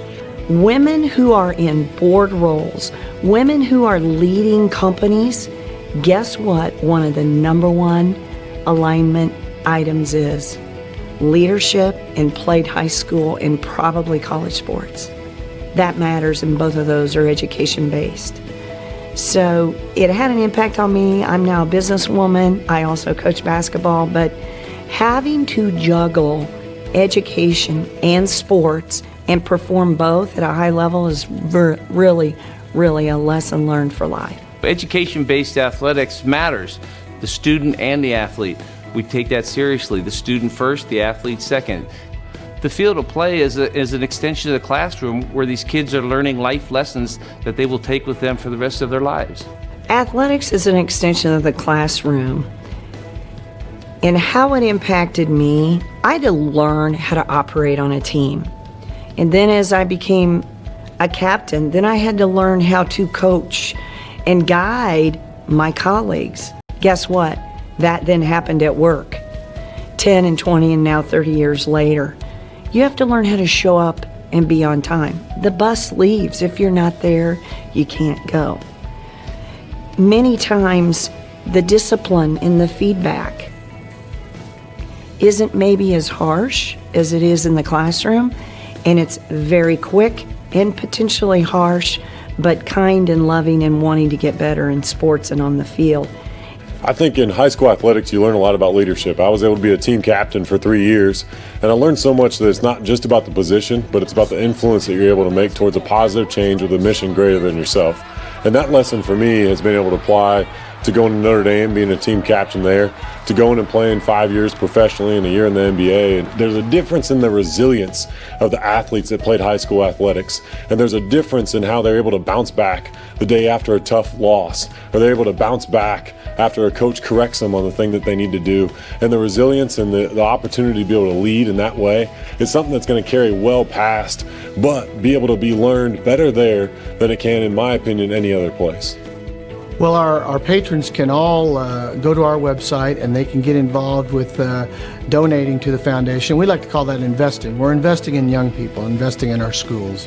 And then our schools will have an opportunity to solicit funds in the forms of grants from our foundation board, and we will entertain those grants on an annual basis and make awards based upon those requests that we receive.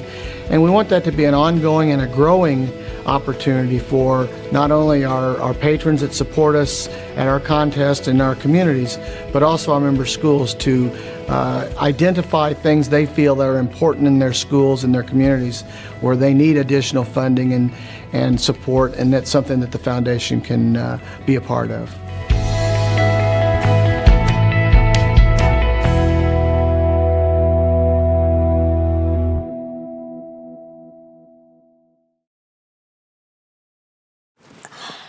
I don't think of this as a high school weight room. It's more like a high school classroom. I'm learning how to manage my time here. I'm learning that it's important to have goals and that it takes persistence and commitment to reach them. And I'm learning that the best way to lead is by example. Indiana High School Sports. They're more than just a game. Come and see me play. How does a good man become even better? By working out? Or by working his way up the corporate ladder? By changing his diet? Or by changing his style? By traveling the world? Or by staying perfectly still? For 300 years, we've helped good men become the best versions of themselves through a dedicated fraternity and by taking an oath to live a life of integrity, service, and brotherly love. Men who are as committed to each other and their families as they are to our noble cause. In the end, we don't just make men better, we make them Masons. Not just a man, a Mason.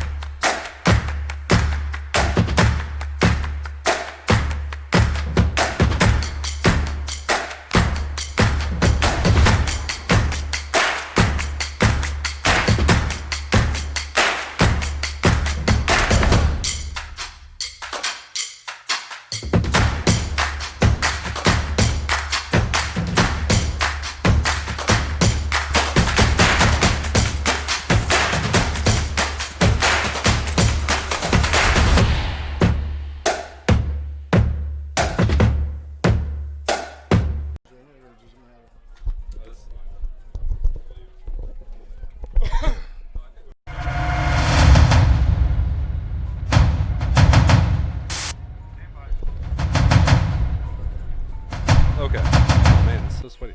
Sorry. Hey, everybody. Welcome back. The band's playing on the field. I'm Jonathan. Bill's to my right. This is Triton Central High School. Glad to be here with you. A close game at halftime. The Hornets lead by only 5. And how we got there, here's some of the stats from Beech Grove. Sergio Holtz had 5 carries for 60 yards. Terrace Pope had 4 carries for 32 and a touchdown. Jordan Reel, 2 carries for a yard. Jordan Reel was also 4 of 5 with an interception for 42 yards. The big reception was to Keontae Johnson, who had 36 on a little bobble. Keon Tyler was the intended receiver on that. He still had 2 catches for 5.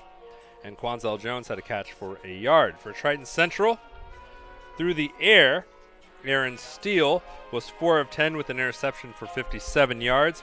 Eric Hebauf was 5 of 8 with no interceptions for 52. He was very effective at the end of the half. On the ground, Keaton Commode, he had 11 carries for 82 and a big touchdown. That was a long one. Aaron Steele rushed for 4 times for 4 yards, and Hebauf had 1 carry for 4 yards. Receiving, the main target was Luke Horning, 5 catches for 49. Another one is David Steele, 2 catches for 23. Matt Gould, 1 catch for 15. And Hayden Commode, 1 catch for 22. What are a couple takeaways from that first half, Bill? I think just the big plays of both teams, especially Triton Central with that, kickoff return back by Bornstein. And then Beech Grove, they got some big plays by Pope and by that interception by Sergio Halls that was returned for a TD, and then the extra point try. So, big plays in that first half. I think we're going to see more of that maybe here in the second half. We'll see how Aaron Steele fares, when we come out to start the second half. He was injured, went into the locker room, and we'll see if he comes back. Now we're going to see if Richard Knowles comes out dressed for Triton Central. If he does, that could be the difference maker here in the second half. That will be the big question. This is a game of big implications, not only in the conference, which is a big game, because both teams are still alive for a share, if not the outright conference title. Right. But they both need to win tonight. But also coming up soon is the sectional selections, which is Sunday already, and we've got a show about it on Monday, 7:30, live from Sean Kroll's house, the selection show in Indiana SRN. And join us live, and just about everybody on the whole network will be there. That'll be a lot of fun. Please join us. But just a little bit of a primer. We'll turn to look at both of these teams and how they match up sectional-wise.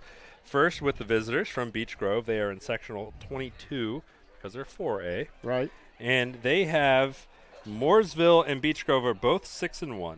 Mount Vernon and Newcastle are 4-3. And at 1-6 is Greenwood, Richmond, and Shelbyville. Connorsville is winless at 0-7. So, you got some 6-1 teams comes in there.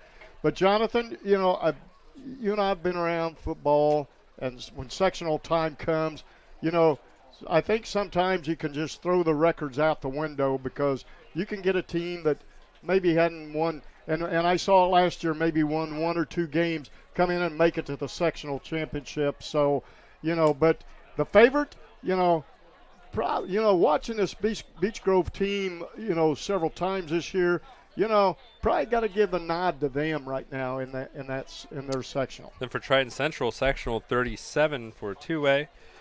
We have Knightstown is 6-1, Cecina is 6-1, Triton Central 6-1, Milan 5-2, Centerville 4-3, Union County 4-3, Eastern Hancock and Heritage Christian both 3-4. A lot more tougher sectional on paper. Right, and we've seen that Maryland team or the Milan team before, and they've got. They've got the big guns out there in Milan, so, that would be a team that you got to watch out for. But, keep everybody healthy here at Triton Central, and Aaron Steele and everything, and they may run the table there, right there in their sectional. Before we go to break, Cecina is leading their game against Cardinal Ritter 27-17. We'll be back in USET for the second half. Next on Indiana SRN, we are always in the game.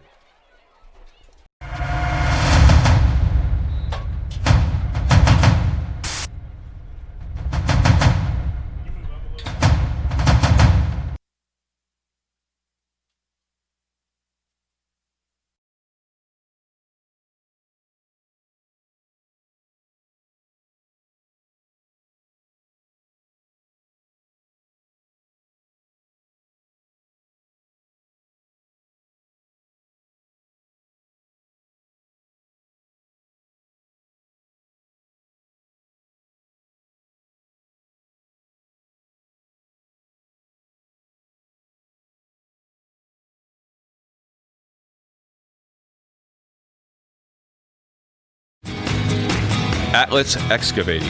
When you have public, commercial, or private utility work that needs to be done quickly and with an eye of quality, look no further than Atlas Excavating. We have the most highly trained, industrial certified master excavators with years of experience working both with public and private clients. Give Atlas Excavating a call at 765-429-4800.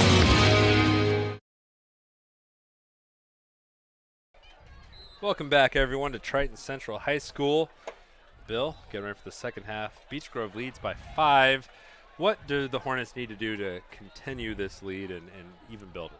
Give them heavy doses of number 5 and Sergio Halls, and then rely on Jordan Reel, once, Triton Central makes the adjustment to try to stop Halls, then rely on, Jordan Reel and what he can do, not only throwing the ball, but also running the ball. The Tigers, they finished strong in that first half. What do they need to do to build upon that? They got to continue to use, Eric Hebroff, and, I believe he's going to be the quarterback starting the second half. Still no word on Aaron Steele yet, what he's, the situation with him. But I like the way Hebroff, a freshman coming in there and was able to take him down the field, Jonathan. The front line's got to give him time to throw the ball. The receivers have to help him out. If he's flushed out of the pocket, your receivers have got to come back and help the young man out and, let Hebroff throw and, just chip away at these short yardages. The thing is, Beech Grove's going to get the start in the second half with the kickoff. So we'll get the clock reset. 12 minutes on that scoreboard. Back deep, Kion Tyler. Excuse me.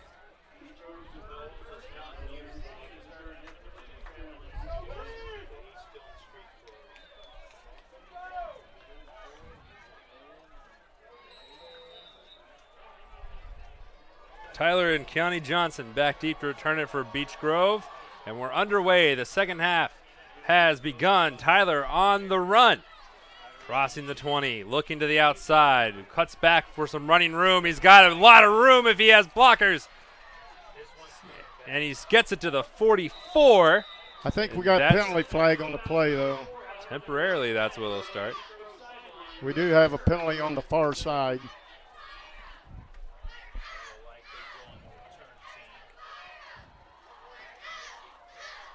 Be a hold or a block in the back. Probably a block in the back, I would say. And you're right, Mike Mann, the referee, informs us of exactly that. So the return by Tyler is negated by the penalty. So while they adjust the field position, quick check on the Titus Bakery out-of-town scoreboard.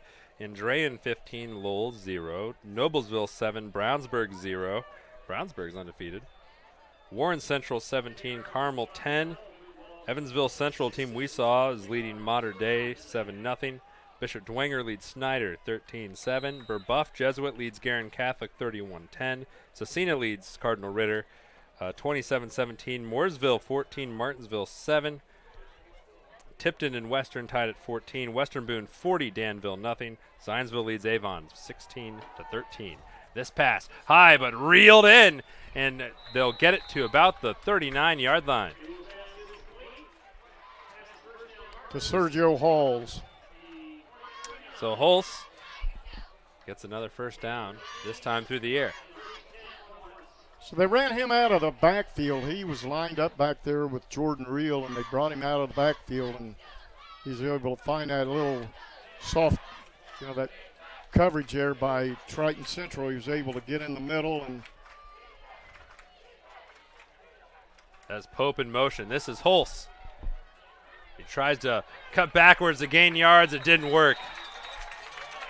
He was dancing around back there, and there were 3 Triton Central defenders that would not let him outside the pocket there. Including Carson Alfrey. So that makes 2nd and 9 for the Hornets.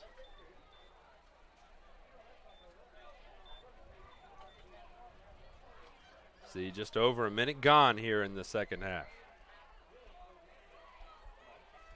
Real. With Holst back with him. Now he motions him to the far sideline. Chased. Firing. Tipped away.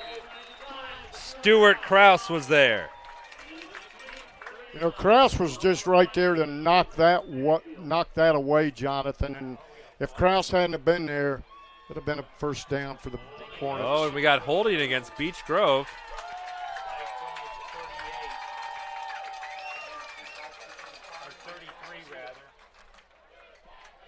Another out-of-town update. Newcastle 35. New Palestine. New Pal 35, Newcastle 0. That's a big difference. I got the new right. But all those out-of-town updates brought to you by Titus Bakery. 2 locations. North side of Indianapolis, State Road 32 in Lebanon and Westfield. So second and very long. And very, very long. Real will take it off. And gets to the 29. You know, the defense for Triton Central said, we'll give you a little bit of running room, but we're not going to give you all the way for the first down. And they were able to put a stop on him. So it's third and long again. Almost third and 20.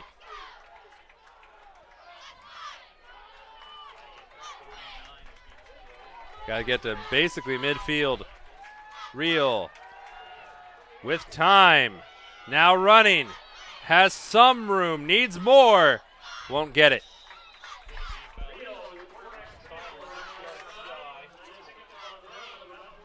So 4th down and 7. And Josh Fryer back to punt for the Hornets. I believe Kraus was the one that was able to run Jordan Real out of bounds on the far side over there. If not, Real would have gone up for a first down.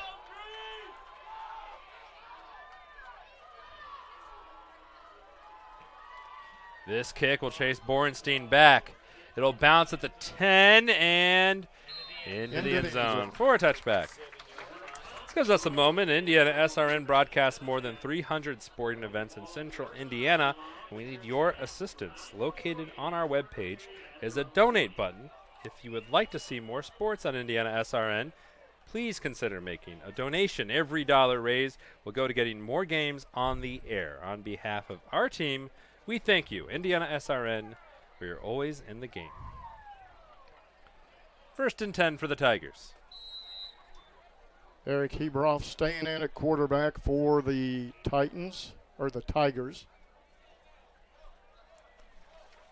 Wide to the bottom is Steele, and Borenstein, and Kraus. Here and comes a the lot of penalty flags. flags. Illegal substitution on Triton. There was some confusion on the receiving core on the far side of your screen. So now it's going to make it back at the 15-yard line. It's kind of a theme for the game, starting with long field position for both teams.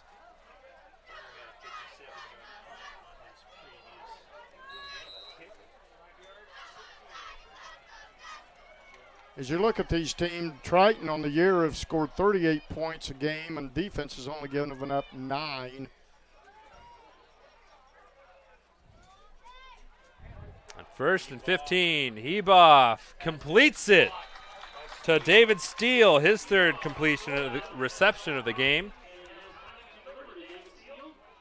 Bring up 2nd and long, but a much more manageable than it was. Got another flag on the play. Oh, well, maybe. You would have thunk it. Or maybe not. Okay. It'll be 2nd and 8 then. Disregard that. Already done. 9:15 to go in the 3rd quarter. Hebroff, when he takes a snap, will roll to either his right or his left. Just creating extra space. Exactly. He'll hand this one off to Keaton Kermode. And he's got a first down.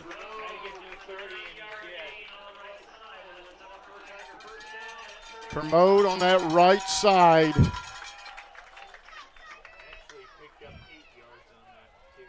An 8-yard rush for Keaton.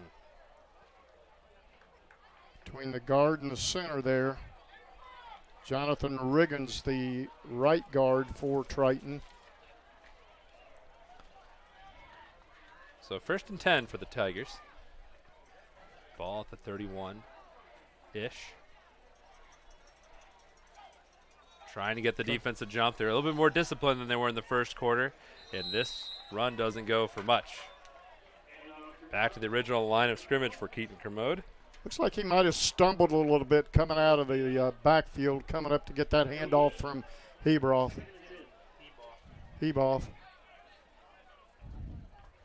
So 2nd and long for the Tigers.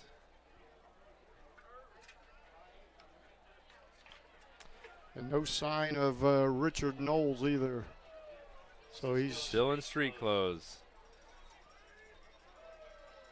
High formation behind Heboff, and it's, oh man.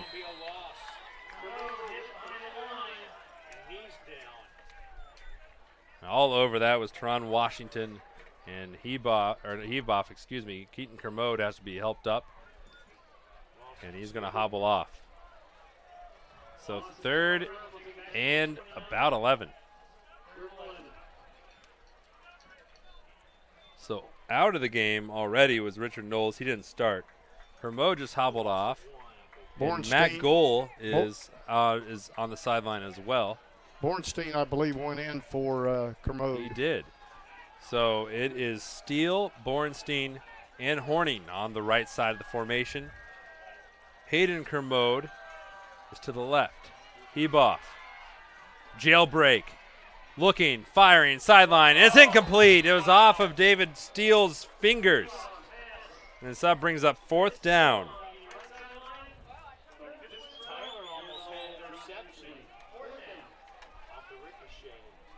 So it's going to bring up a 4th down. So punting unit comes on now. Kion Tyler back deep to return it just at the back of your screen, all the way on the right. Mitch Kleeman, the punter. And he sends it into the October night. It looked like it's going to get a good roll, and it will for the Tigers.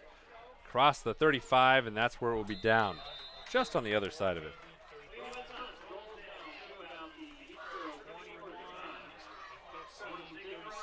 So a big game for us next week. If we have a good one to finish off the regular season. Sheridan and Heritage Christian. Heritage Christian's winning. So is Sheridan in a huge game in their conference. Basically, the conference title on the line between Eastern and Sheridan. And the Blackhawks lead 9-7. We'll have a trivia question for you here after this next play. So in 1st and 10. The snap is loose. It's on the ground. I think Beech Grove got it. They did. Very diligent. Terrace Pope was all over that. And what you can be all over is a gift card to Aspen Creek Grill. The trivia question this week, Larry Bud Wright from Sheridan has the most wins in high school football. How many wins does he have? Is it A, 500, B, 416, or C, 354? You can hashtag it at Indiana SRN. And that's how you'd win. Go on Twitter, and this is not going well for real, but he eludes it. With running room down the sideline to scamper to the line of scrimmage, it looked like he was in serious trouble. Caleb Butler was all over him, but Real has some wheels. So 3rd down in relatively a reasonable situation. He only lost 3. Yeah, Butler was definitely on the chase to bring Real down, but he is just got that slicky all over him. He couldn't quite get a grasp on him. So, slicky or no slicky, 3rd and 13. Tyler is wide to the left. Nearest you, Real. In trouble again. Able to slink away from it. Eludes one, can't get by the other. Hayden Kermode and Zach Martin teamed up for the sack. or a gain of a couple. Either way, it's 4th down. It was number 1, Matt Gould, the defense for Triton Central, had his receiver covered, as was all the other receivers for Triton or for Beech Grove. So dangerous kick returner. Bo Borenstein is back deep. He's already returned 1 kick. Fryer launches this one. Wow. And he's got a leg. Borenstein fields at the 25. Looking for a hole and doesn't get it. Quanzel Jones was on the tackle, the junior.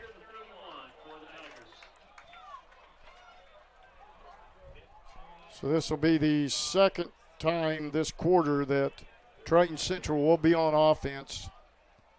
You know, both teams since the start of the second half have This taken is our the next ball. week game, by the way. Have taken the ball and they've punted. So, you know, something's got to give, I would think, here. And if it doesn't, Beech Grove leads by 5 with 17 minutes to go in the game. 1st and 10. Hand off to Keaton Kermode with a blast. Close to a 1st down. About a yard short.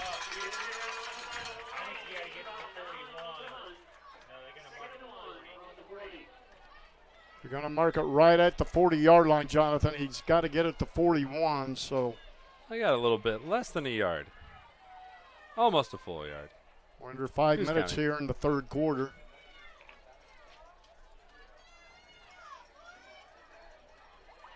David Steele and Horning to the right. Kraus to the left.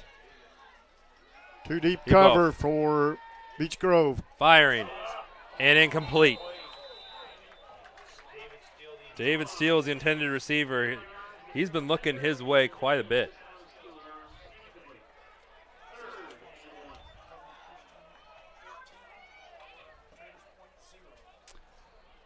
On the Indiana SRN family of networks at the half, Covenant Christian leads Traders Point 14-0.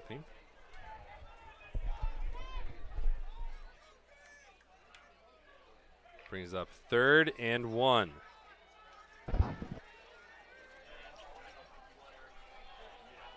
Four and a half to go.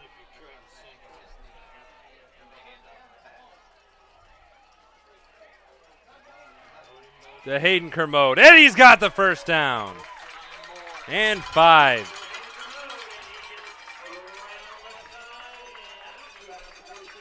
I like the way Hayden Commode runs the ball. He, you know, gets the handoff, able to hit the hole quick and pick up that 1st down.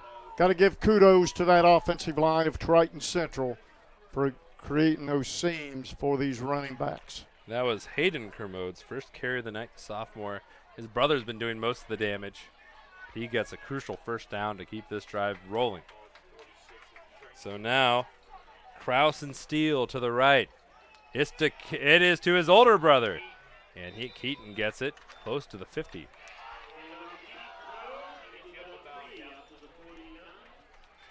Keaton a junior, Hayden a sophomore.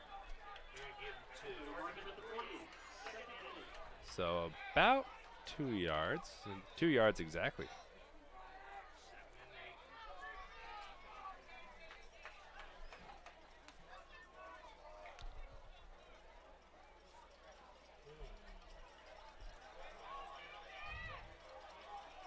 Second and 8 for the Tigers.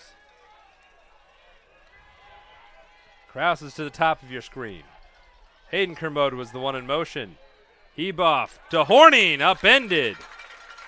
About a yard short. Kion Tyler was the man doing the flipping. And Horning just runs his route,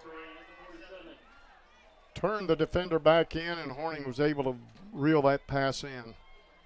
So that will bring up a 3rd and 5. 3rd and 3. Not 5. Not 5? Nope.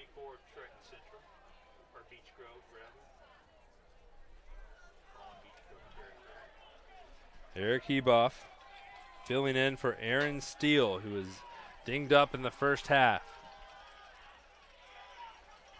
The Tigers currently moving. Hayden Kermode. And I think they're going to mark him short. He got 2. He needed 3. Less than a full yard. What do you do here, Coach Bill Ludlow? Go for it. Always aggressive. The referees and Kelly Green disagree with the spot.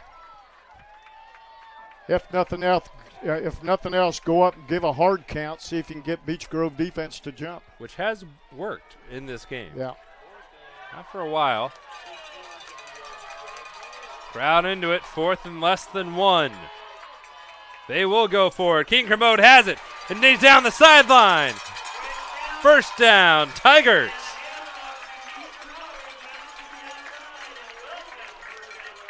So the defense was all bunched up in the center thinking they were going that way, and Kermode just took it, bounced it to the outside, able to pick up the first down.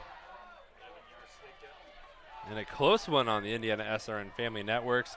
It is Southport 21, Terre Haute South 20. Southport has an interesting schedule where they play both directions of Bloomington and Terre Haute, along with Southport being a direction as well. Too deep cover for Beech Grove defense now. 1st and 10. Keaton Kermode loses his helmet, keeps going, and the whistle is blown down. And he got popped. And a lot of people are not happy. So now here's the thing. Does the play stop then once his helmet comes off? It does. It does. Got to be impressed with the competitive fire of Keaton Kermode. He got beheaded and kept going.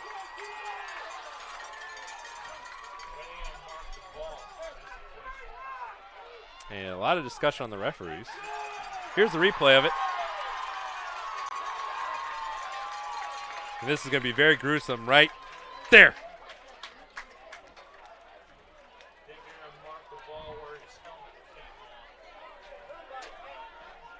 So they say they're going to mark it where his helmet came off? That makes sense. Oh, face mask. That's why his helmet came off. Well, there you go. To the delight of the Triton Central fans, they just crowned their homecoming king and queen at halftime, and they're very happy right now. You know what? This is about our 4th time we've covered a game with homecoming. I've still not won the king, the king, competition yet. Persistence, Bill. Persistence. Warren Central and Carmel locked in a tight one on the Titus Baker out-of-town scoreboard. The Warriors lead the Greyhounds 24-17. It's a big one. This is a big one. 1st and 10 from the... Well, they started at the 20, and they're going to take it all the way down to the 10-yard goal, line. basically. 10-yard line. Inside the red zone come the Tigers now. So there is not much of a difference between the first down and the touchdown.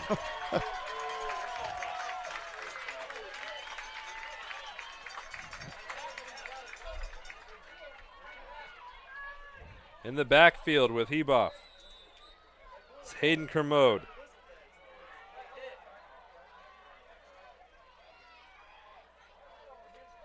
They're going to give it to him. He's not going to get much.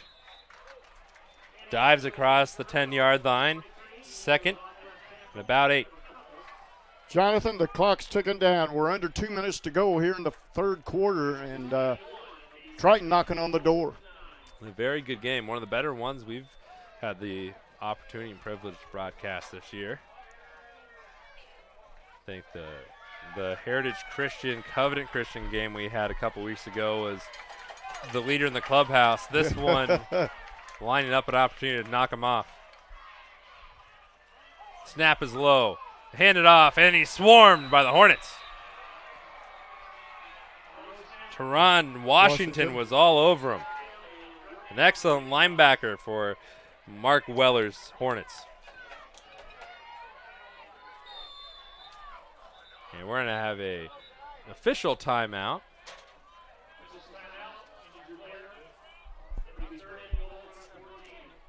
Got an injured player for Beech Grove walking over to the sideline.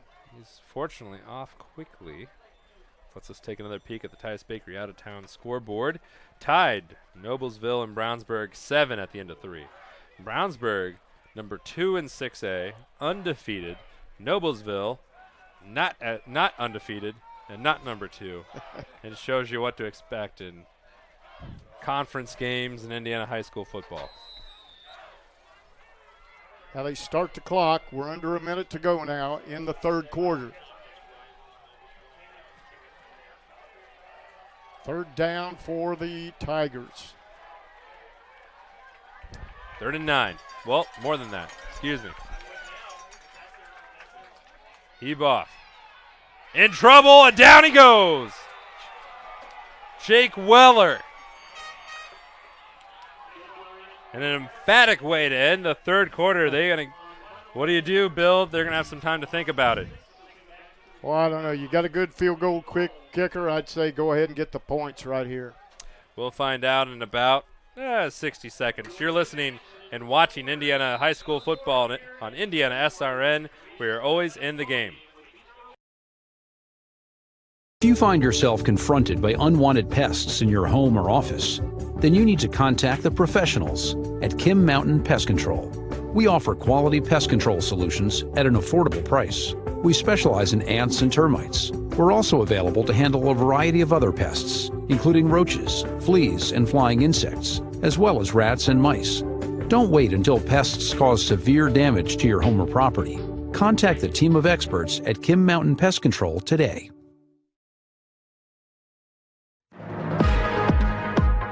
Thanks to Rick McIntyre and McIntyre Imaging for their support of Christian radio and sports.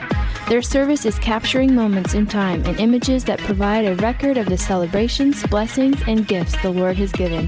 McIntyre Imaging Products gives their clients a snapshot of life for family and future generations. You may reach Rick and his staff at McIntyre Imaging at www.mcintyreimaging.com. Welcome back to Triton Central High School, everyone. I'm Jonathan Mathis. Bill Ludlow's to my right, and we've got a good one going to the fourth quarter. It is 4th down, though, for Triton Central, and they've got a little bit of a decision, and the offense is on the field. Up field goal kicker's on. Yeah, you're right. The offense is still there. Yeah. Technically, I'm trying to save myself. The holder is Kiefer Earl, a sophomore.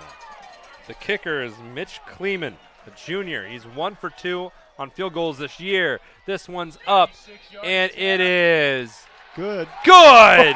Oh, wow. It's a 2-point game.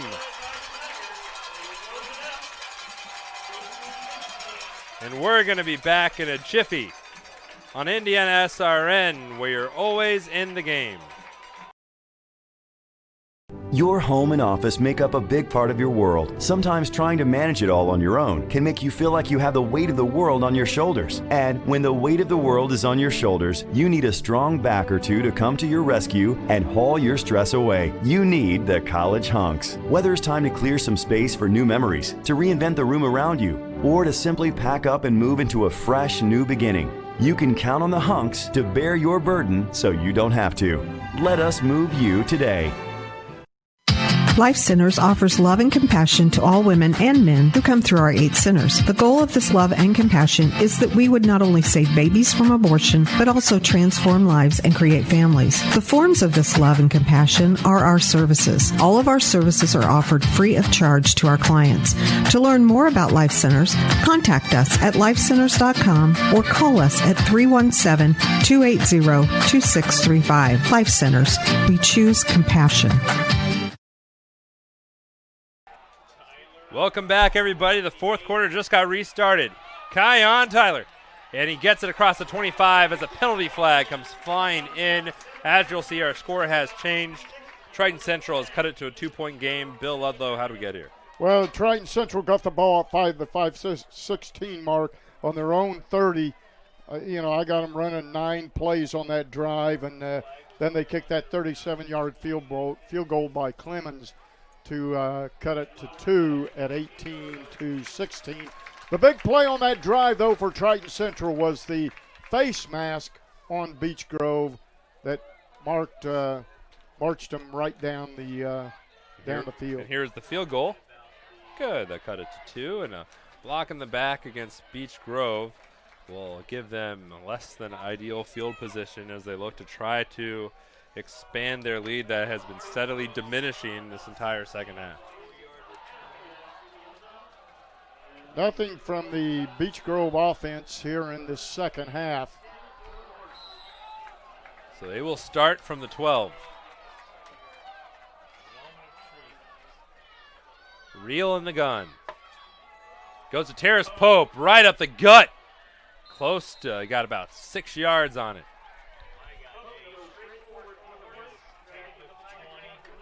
So he gets it out to the 20-yard line. He got 8. 2nd and 2.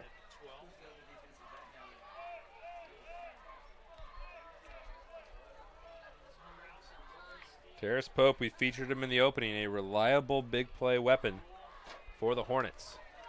The ground game has not been as dominant tonight as it has been all year, but they do lead. And there's a first down, or close to it. They got it.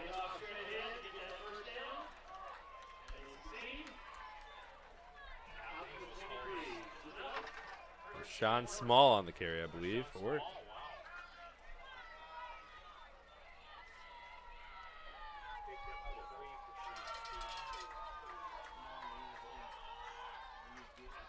So it's 1st and 10. Holson Pope in the backfield. It goes to Pope. Tries to go right up the gut and doesn't get much. That defensive line of Triton Central consists of Williams, Martin, Billman, and that 3-4 defense. They have corralled, for the most part, better than most, the Beech Grove rushing attack. 2nd and long. It's Pope. And he's smashed down. Luke Horning. So it's about 3rd and 7. So now this is where your Triton Central's defense has got to make the stand now.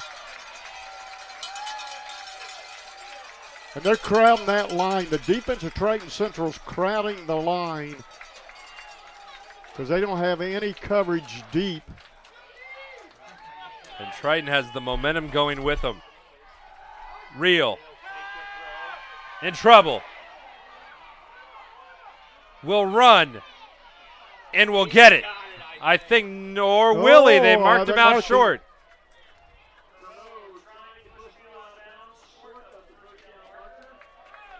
Kermode pushed him out before he got the first down, Jonathan. And he's short by 2 or 3 yards.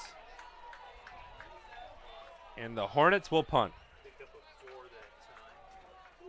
Or will they? Or will they? Is the question. You'll find out next on Indiana SRN. Bornstein back to return if the punt is executed for the Tigers.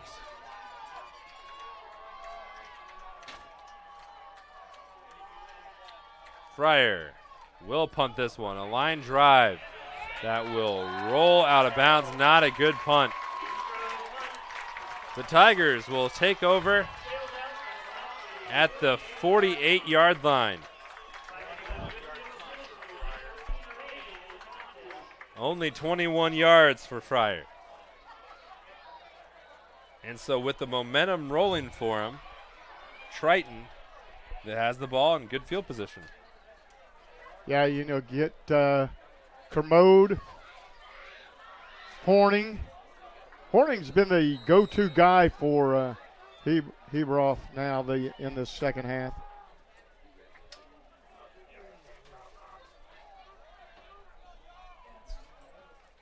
So 1st and 10 from the 48. Eric Heboff with Steele in motion. The snap is low. It's on his shoes. trying to make something out of nothing. He's got a good And gain he going. is going to. And he's down at about Wow. the 41. Make that the 39. Nice run there as a bad snap went off his shoe, like Jonathan said. And Heveroff got it across midfield stripe. Just as Coach Tim Abel drew it up, I'm sure.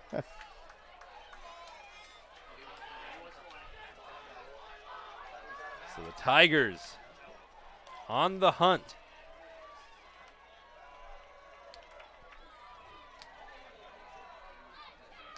Wide to the top is Stuart Kraus. Steele is near the screen and in motion. Keaton Kermode. If he gets by him, he's got room. Stiff arms another. Still fighting. Close to a first down. Good gain for Keaton Kermode. 2 big runs here on this drive right now for Triton Central that's getting them close to the goal line. That was 6 yards for Kermode. Well, let's say close to the red zone area. How's that? It's true. They're knocking on the door.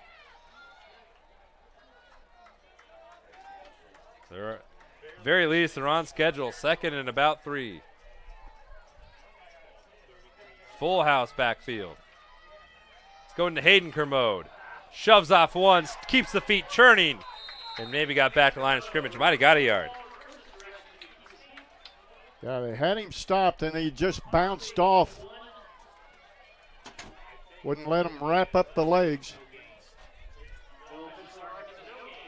On the Indiana SRN Family Networks, Covenant Christian leads Traders Point Christian 21-0. Correction, 21-7. In the 4th quarter. Speaking of the 4th quarter, that's where we are. The Tigers are driving. And a whistle. And a timeout. Timeout. And we're going to take one too. Boron Homes is proud to present Briar Creek. Beautifully landscaped and maintained, today's manufactured homes provide durable, state-of-the-art housing at prices you can afford. Enjoy the tax benefits of owning, including lower property taxes, combined with easy maintenance of renting.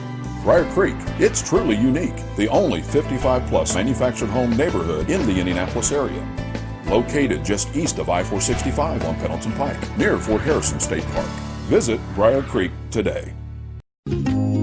At Auto Express, we offer friendly customer service, exceptional work, and fair pricing. Customer loyalty and confidence are important to us. When our customers have questions, we are ready with answers. We're open weekdays 8 to 6 and Saturday 8 to 3. Come visit Auto Express at 9065 East Pendleton Pike, just east of Post Road, or call 317-897-6618. Auto Express, we're here for your auto repair and maintenance needs.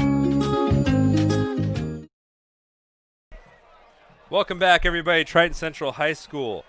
Triton Central trails on the scoreboard, but they're driving on the field, 3rd and short.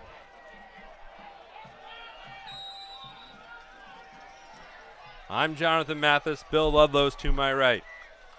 Beech Grove's crowding the line. It's to Kermode, and he's short.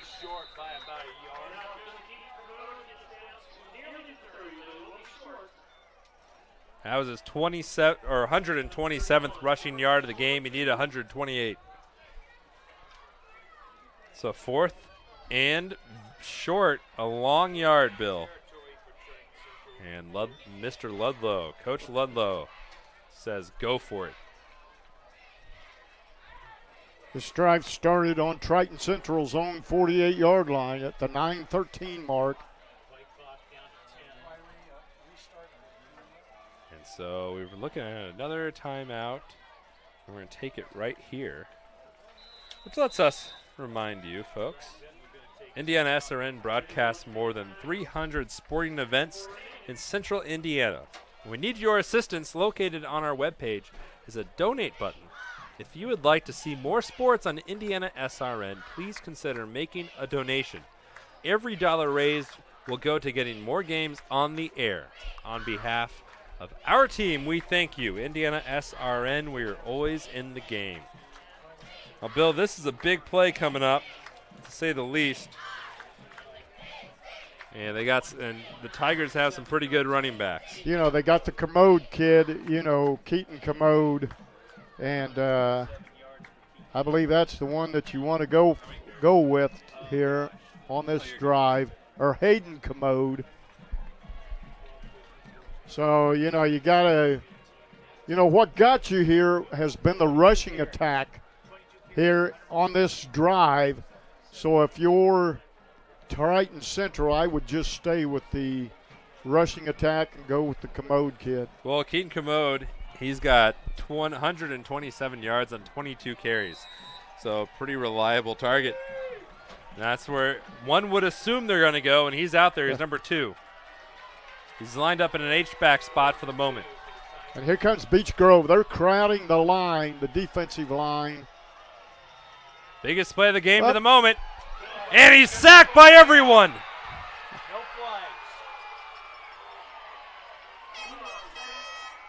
The Hornets brought the house, and the house won.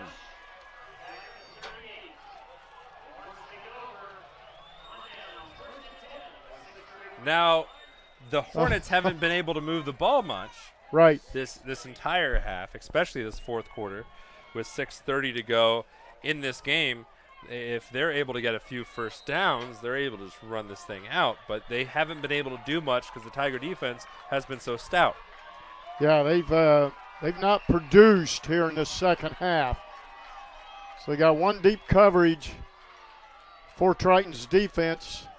They're going to go to Hulse, and he's not going to get much. He got maybe 2-3 yards.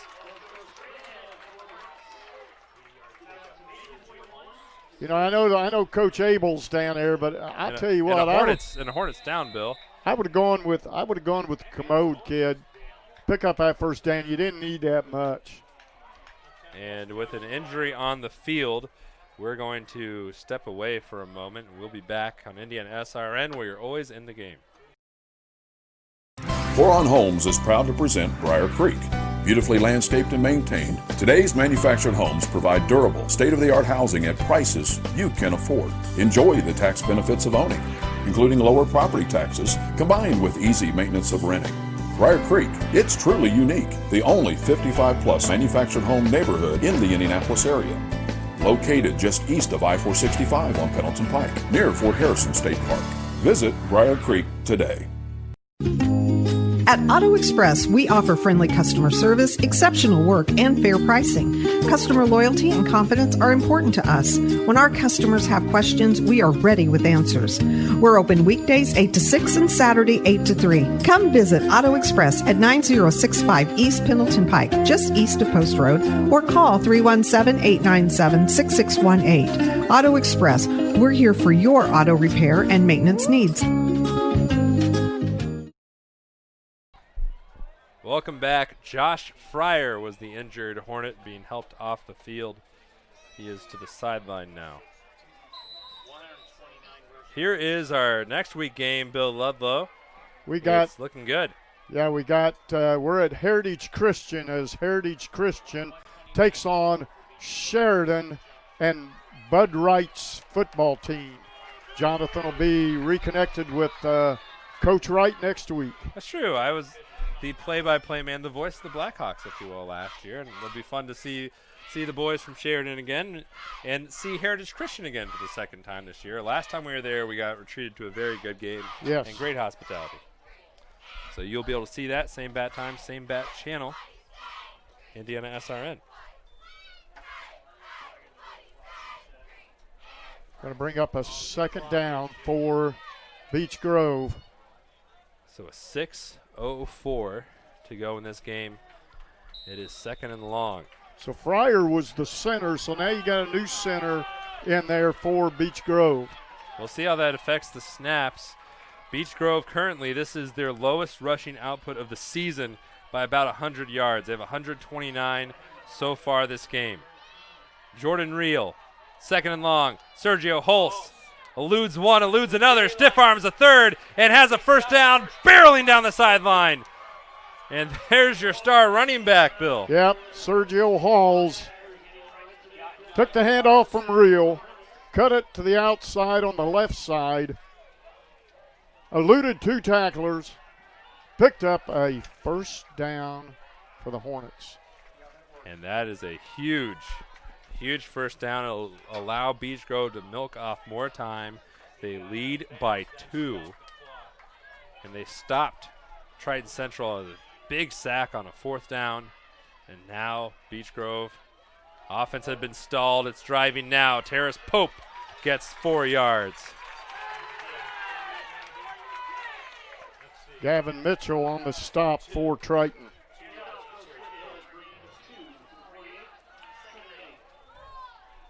So gain of 2, correction, 2nd and 8 for Beech Grove.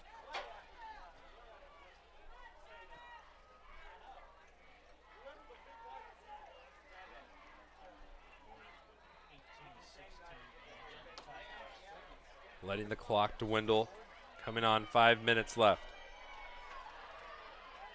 Gavin Mitchell wide to the bottom. Tyler wide to the top. Reel to Pope. And he drives forward, gets to the 45. Helmet come off. And Pope, I think, lost his helmet. So he'll have to go to the sideline.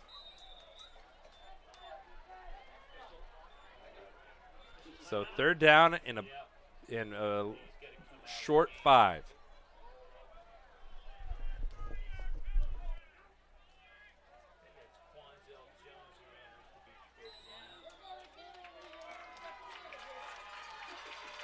So here we go, 3rd and 5. Tigers needing a stop with 4:40 to go in the game. The opportunity for share in the conference title is on the line for either of these teams. First down here would almost seal it, but we will wait. I think timeout Beech Grove. And we will take one too. It's Indiana SRN, where you're always in the game. Boron Homes is proud to present Briar Creek. Beautifully landscaped and maintained, today's manufactured homes provide durable, state-of-the-art housing at prices you can afford. Enjoy the tax benefits of owning, including lower property taxes, combined with easy maintenance of renting. Briar Creek, it's truly unique. The only 55-plus manufactured home neighborhood in the Indianapolis area.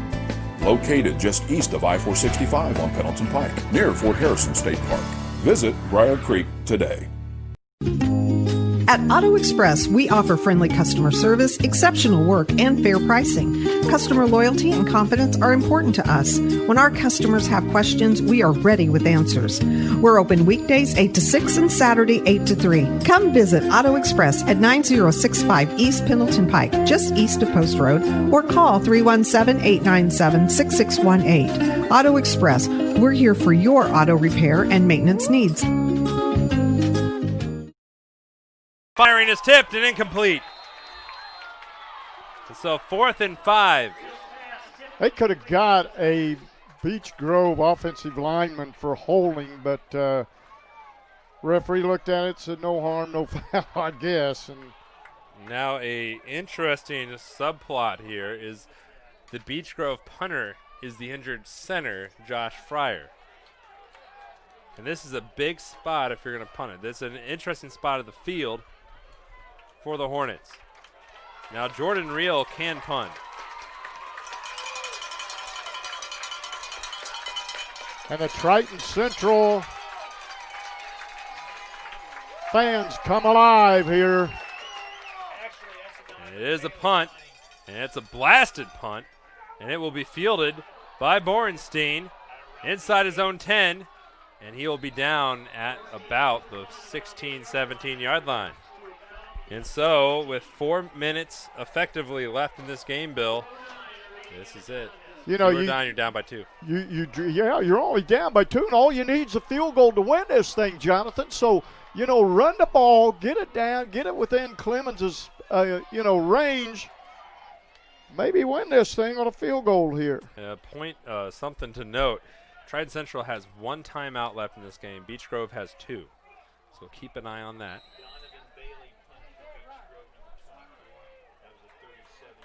That was a 37-yard punt from Donovan Bailey, the backup punter. And here is one of the commodes Rumbling forward before the ball is loose, but I think they're going to say his forward progress was stopped. They're going to say he was down regardless. He was down by contact. Oh, boy. Keaton Kermode has a first down, I believe. So it'll be a first down for the Tigers. 10-yard gain for Kermode.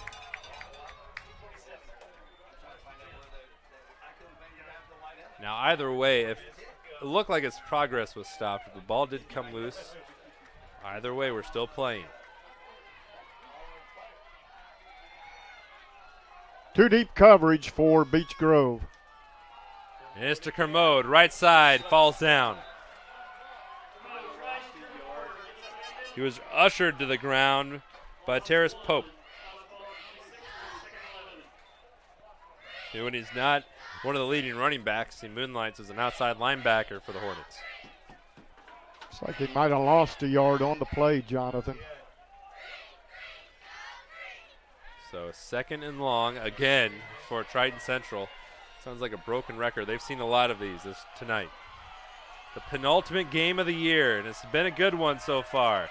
Hope you've enjoyed it at home. We've enjoyed it here. Keaton Kermode and a big running room down midfield, across to the 30, to the 25, and they're definitely in field goal range now.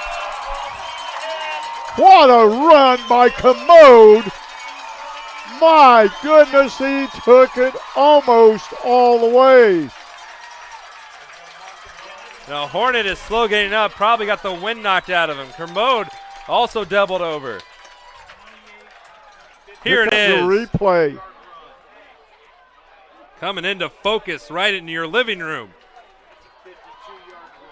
There was 3 tacklers right there that missed him. And he didn't get stopped till he got down close to the 20-yard line. A clutch 52-yard gallop by Keaton Kermode. Timeout on the field. We're going to keep it here. My, does that change everything, Bill? Yeah, with that, let's give them one more time the Aspen Creek Grill trivia question. Larry Bud Wright from Sheridan has the most wins in high school football. How many wins does he have? A, 500, B, 416, or C, 354? If you know the answer, tweet it at Indiana SRN. We'll collect all the winners and draw one. The winner will receive a $25 gift card to Aspen Creek Grill, located in Noblesville. Michelle Foltz from Brownsburg, Indiana, was the lucky winner of a $25 gift card from our friends at Aspen Creek Grill. Jonathan, I actually know the answer to that one, because we would give updates on his record. Okay. All last season. Okay. So, but the answer is one of those. And the answer is one of those 3. Yeah, A, B, or C. Yeah. It's not D. Oh man, But here we go, 2.5 minutes left in this game. Triton Central with a clutch 52-yarder from Keaton Kermode. Looking to take the lead and the win. Hands it off to Hayden Kermode. He stiff arms and runs over and gets across the 15-yard line. And with that, I think Triton Central has 1 timeout left, I believe. They're out of timeouts. Beech Grove has 2, I believe. But they're not using them yet. And they're just going to let this go under the 2-minute mark here in the ball game.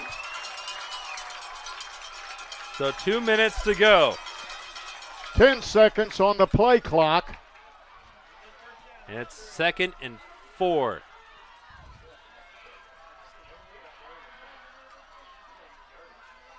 Hayden Kermode, near sideline, over one Hornet, and is down short of the first down. $1:35 to go.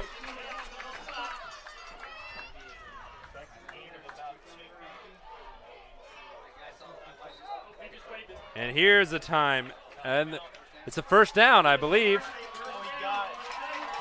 It is tremendous news for the Tigers. The clock freezes for a moment.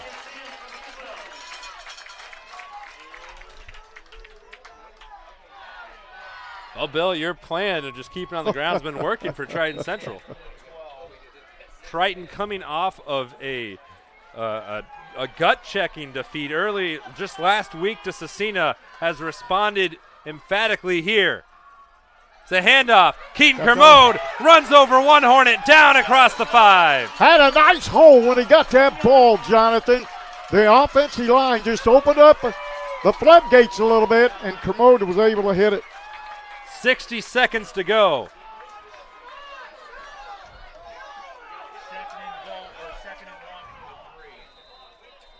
They're at the 3-yard line, and there's timeout on the field, and we're gonna hang on. Oh, Bill, man. You know, we can't get had, better than this. Like you said, a couple of weeks ago, we were at Heritage, Covenant and Heritage, 12-10, a Covenant win. Tonight, here at Triton, it's 18-16 in favor of Beech Grove. We're coming down to the wire, buddy. We are, and that game at Heritage Christian came down effectively to a sack on 4th and 10. Right. But here we have one team driving. They just need 2. They're not going to get a safety. But they want to get more. I believe the ball's placed at their Beech Grove's 3-yard line. You're right, Bill. It's on the 3. The run game has been. We were expecting coming in that Beech Grove would have the great rushing attack. It's been the Tigers who have been most effective on the ground, well over 100 by Keaton Kermode, close to 200 for him. And they need 3.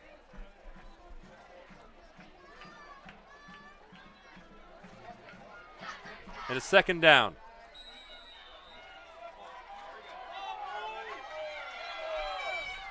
Eric Ebuff in the gun. Keaton Kermode next to him.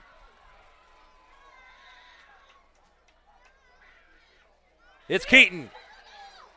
And he's short. He did pick up a first down, though, Jonathan. So the clock will freeze while they move the chains. They don't have to move them at all. It's not running. 45 seconds to go. And you're out of timeout, so you got to punch it in here. Under center, Ebuff, the sneak. Did he get in? Let's see. No signal yet. And he's short. Wow.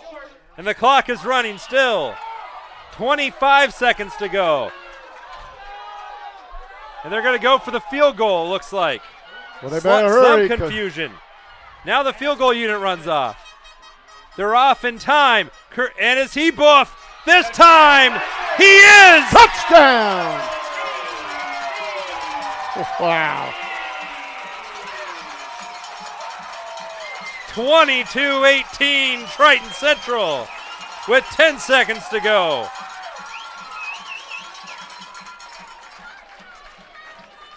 Was that the quarterback? It was. Eric Ebuff. He needed a couple inches and he got it. Now Kleeman on.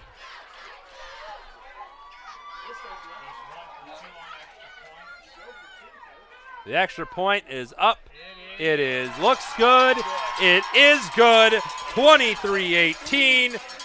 Triton Central. My goodness, Bill. Man, they started that drive with 4:09 to go in the ball game. And now they've taken it all the way down and have reclaimed this lead at 23-18. And the big play of the game, maybe the season for Triton Central. Keaton Kermode, 52-yarder. Almost looked like he was going to take it the whole way himself. Boy, he did. Yep. And now Beech Grove needs a miracle. But they've got some incredible athletes. Now, if you're Triton Central, your special teams team that's on there now, you've got to, no big returns here. There's 2 timeouts. We'll see if those come into play. 10 seconds for the Hornets. On homecoming. Kleeman will send it deep. Kion Tyler, he's dangerous. And it's down. 5 seconds to go. Great tackle by Caleb Butler.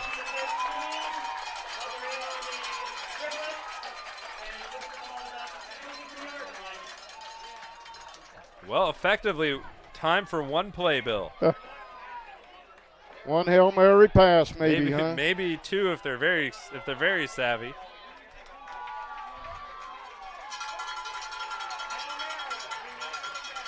Place it at their own 24.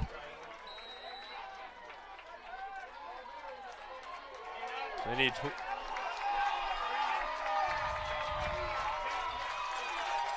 first and 76. They got and a flag. Penalty flag. Illegal substitution on Beech Grove. So it's further now.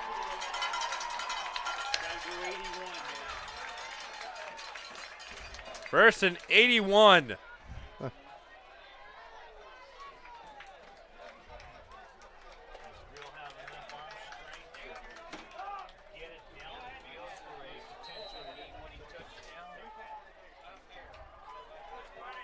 Kraus and Borenstein back very deep for the Tigers. And here we are. Real, buying time, having to elude the rush. Will take off. And that will do it. No, he's still going. And that will do it, finally. Zeros on the clock. Triton Central wins it on homecoming. What a comeback victory for the Tigers. Man, what do you say? What do you say? Best game we've had all year. The student section empties onto the field. And a well-deserved seventh victory for the Tigers. We knew looking at these teams this week that it was going to come down to maybe something like this, and that's exactly what it did. And